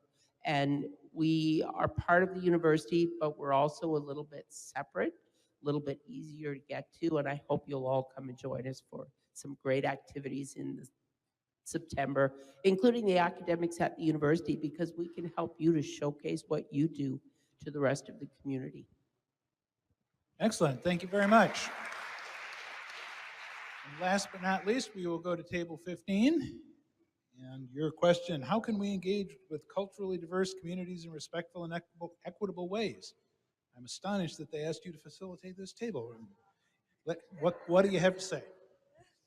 Thank you. Well, some of our discussion was exactly what Carrie was talking about, going out to where people gather, figuring out where the groups that you are wanting to connect with actually gather anyway. So, and I'm gonna put in some plugs for us that we have an online calendar, and we get a lot of different ethnocultural groups doing activities. Or here's a real plug. March 21st, next Wednesday, we are doing a public forum with the Regina Symphony Orchestra and Public Library and Saskatchewan Orchestral Association. It will be at the Mama Wayataton Center, which, if you have not been there, is an incredible facility. So it is where, it's where Scott Collegiate used to be. And it includes the Albert Scott Library, and it's an absolutely gorgeous facility. Come join us, talk about racism. Come join us. But go where people are, and don't just expect them to come to you. Don't say our doors are open. We know your doors are open, but you need to convince people, or we, all of us, need to convince people that what we're offering is actually for me. I need to see myself reflected. We need to involve people, engage people from the beginning of planning to the end of evaluation. And we need to include people, the people who are the targets of the programs need to be involved in the decision making. We need to see everybody in an organization as part of the solution. So we had somebody talking about, like, I'm expected in my position to have all the knowledge about this, but I know that there are other people in the organization who might be in a variety of different positions, but they've got knowledge too. Tap into that. So we had lots of big conversation. Those are lots of points, but I'll leave it at that. Thank you. Thank you very much.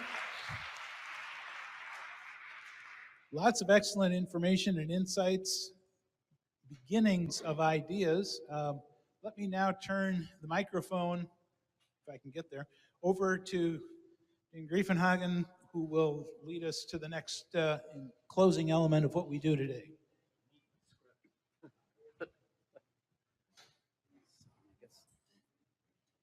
Yep. All right. So what do you think? Was this a good day? A good afternoon? All right. I found it was wonderful, and I didn't fall asleep, which is really good.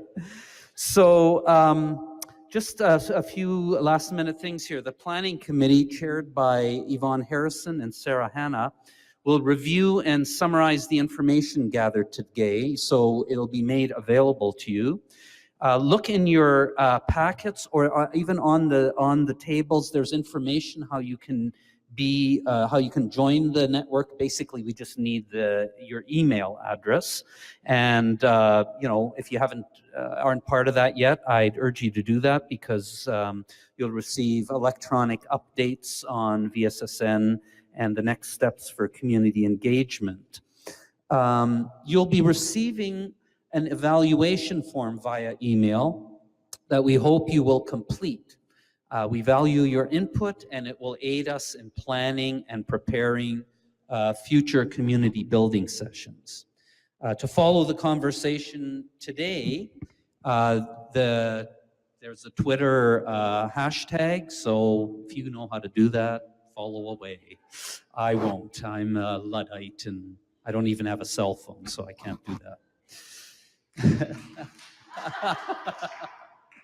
I want to just very quickly thank again those who are responsible for the event, the planning committee. I want to thank especially also our keynote speaker, Dr. David Renz, all the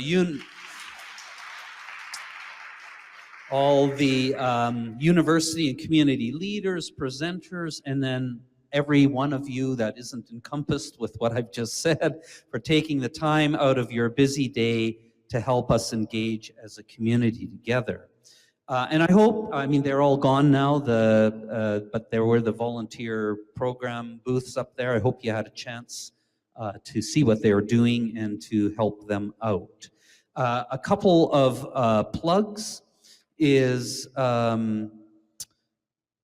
tomorrow at Luther College starting at 9:30 with a smudging ceremony is an event going beyond words, honoring our children and youth. This is a workshop that will go till 2, including lunch. We gather to develop concrete ways to support our Indigenous and non-Indigenous youth in their work on reconciliation. Kind of a key person there is going to be Sylvia Smith, who's the creator of Project of Heart, community leaders from the Circle Project, and youth from the Canadian Roots Exchange. Our young people are really doing an amazing job, as some of us heard, but it's hard, and they need the support in working on this reconciliation. So I invite you to go to that. And then this is a much more future plug and much more in terms of the nonprofit community is the 3rd annual Common Threads Conference, which brings together, where the Voluntary Sector Studies Network brings together a lot of people to hear research, to network, and so on. This will be happening on June 14th, 2018. And it's going beyond word. Oh, no, that's the one I just did, sorry. The theme and question for that conference is diversity and inclusion. How can we be more representative of the communities we serve? It'll feature Dr. Patricia Bradshaw, Dean of the Sobey School of Business at St. Mary's University, who will share research on the effects of social, functional, and transformational inclusion on the performance of nonprofit boards and organizations. And the conference will also feature local experts who will address different aspects of the conference theme. So June 14th, just laser it into your brain and you'll have it there. And then I know you're just sticking around because there's the final thing, which is the draw, right?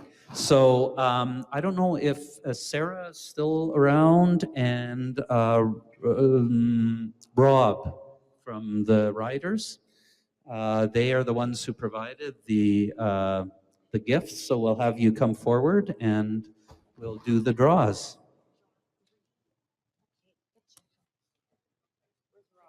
He's coming up. Okay. Yeah, so you know that in your name tag is your ticket, right? So go into your name tag and pull it out, and it's all by numbers. So the first winner here is 208-7745. Yeah. There might be people who went, they forfeited their chance. So we'll have to draw another one. All right, this is 208-7750. Oh, no. They all begin with 208, right? Okay, so I won't say those numbers. Okay, 7821.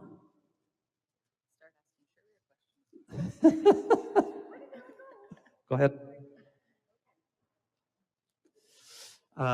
7824. Yay, come on up. I'll pull the next one. Okay, while Brian's coming up here, we'll pull for the next one, 7734.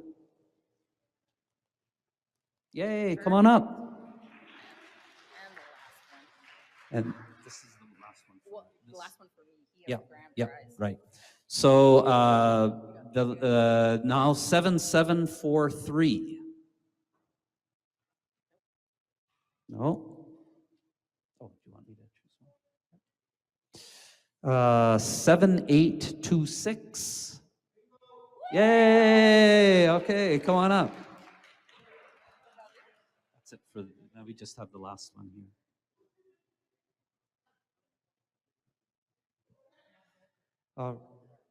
Yes. Now, I think, Rob, you need to explain this one. This is a pretty special prize. So from our 2017 inaugural season in the new stadium, this is a football signed by all the players from last year. Oh, so why don't you pick the winning? That's not fair. All right, for this big gift, the winning number is 7774.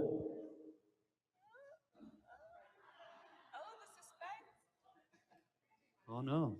Okay. All right. 7, 8, 2, 9.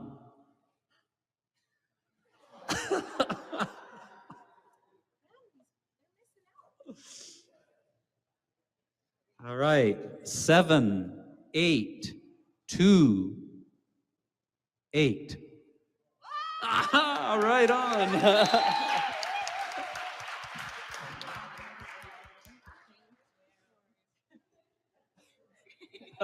Let's check that one out. Okay, it's verified. Well, thanks folks for coming and spending the afternoon together. I think it was very successful, and have a rest of a good evening and a weekend. Drive safe.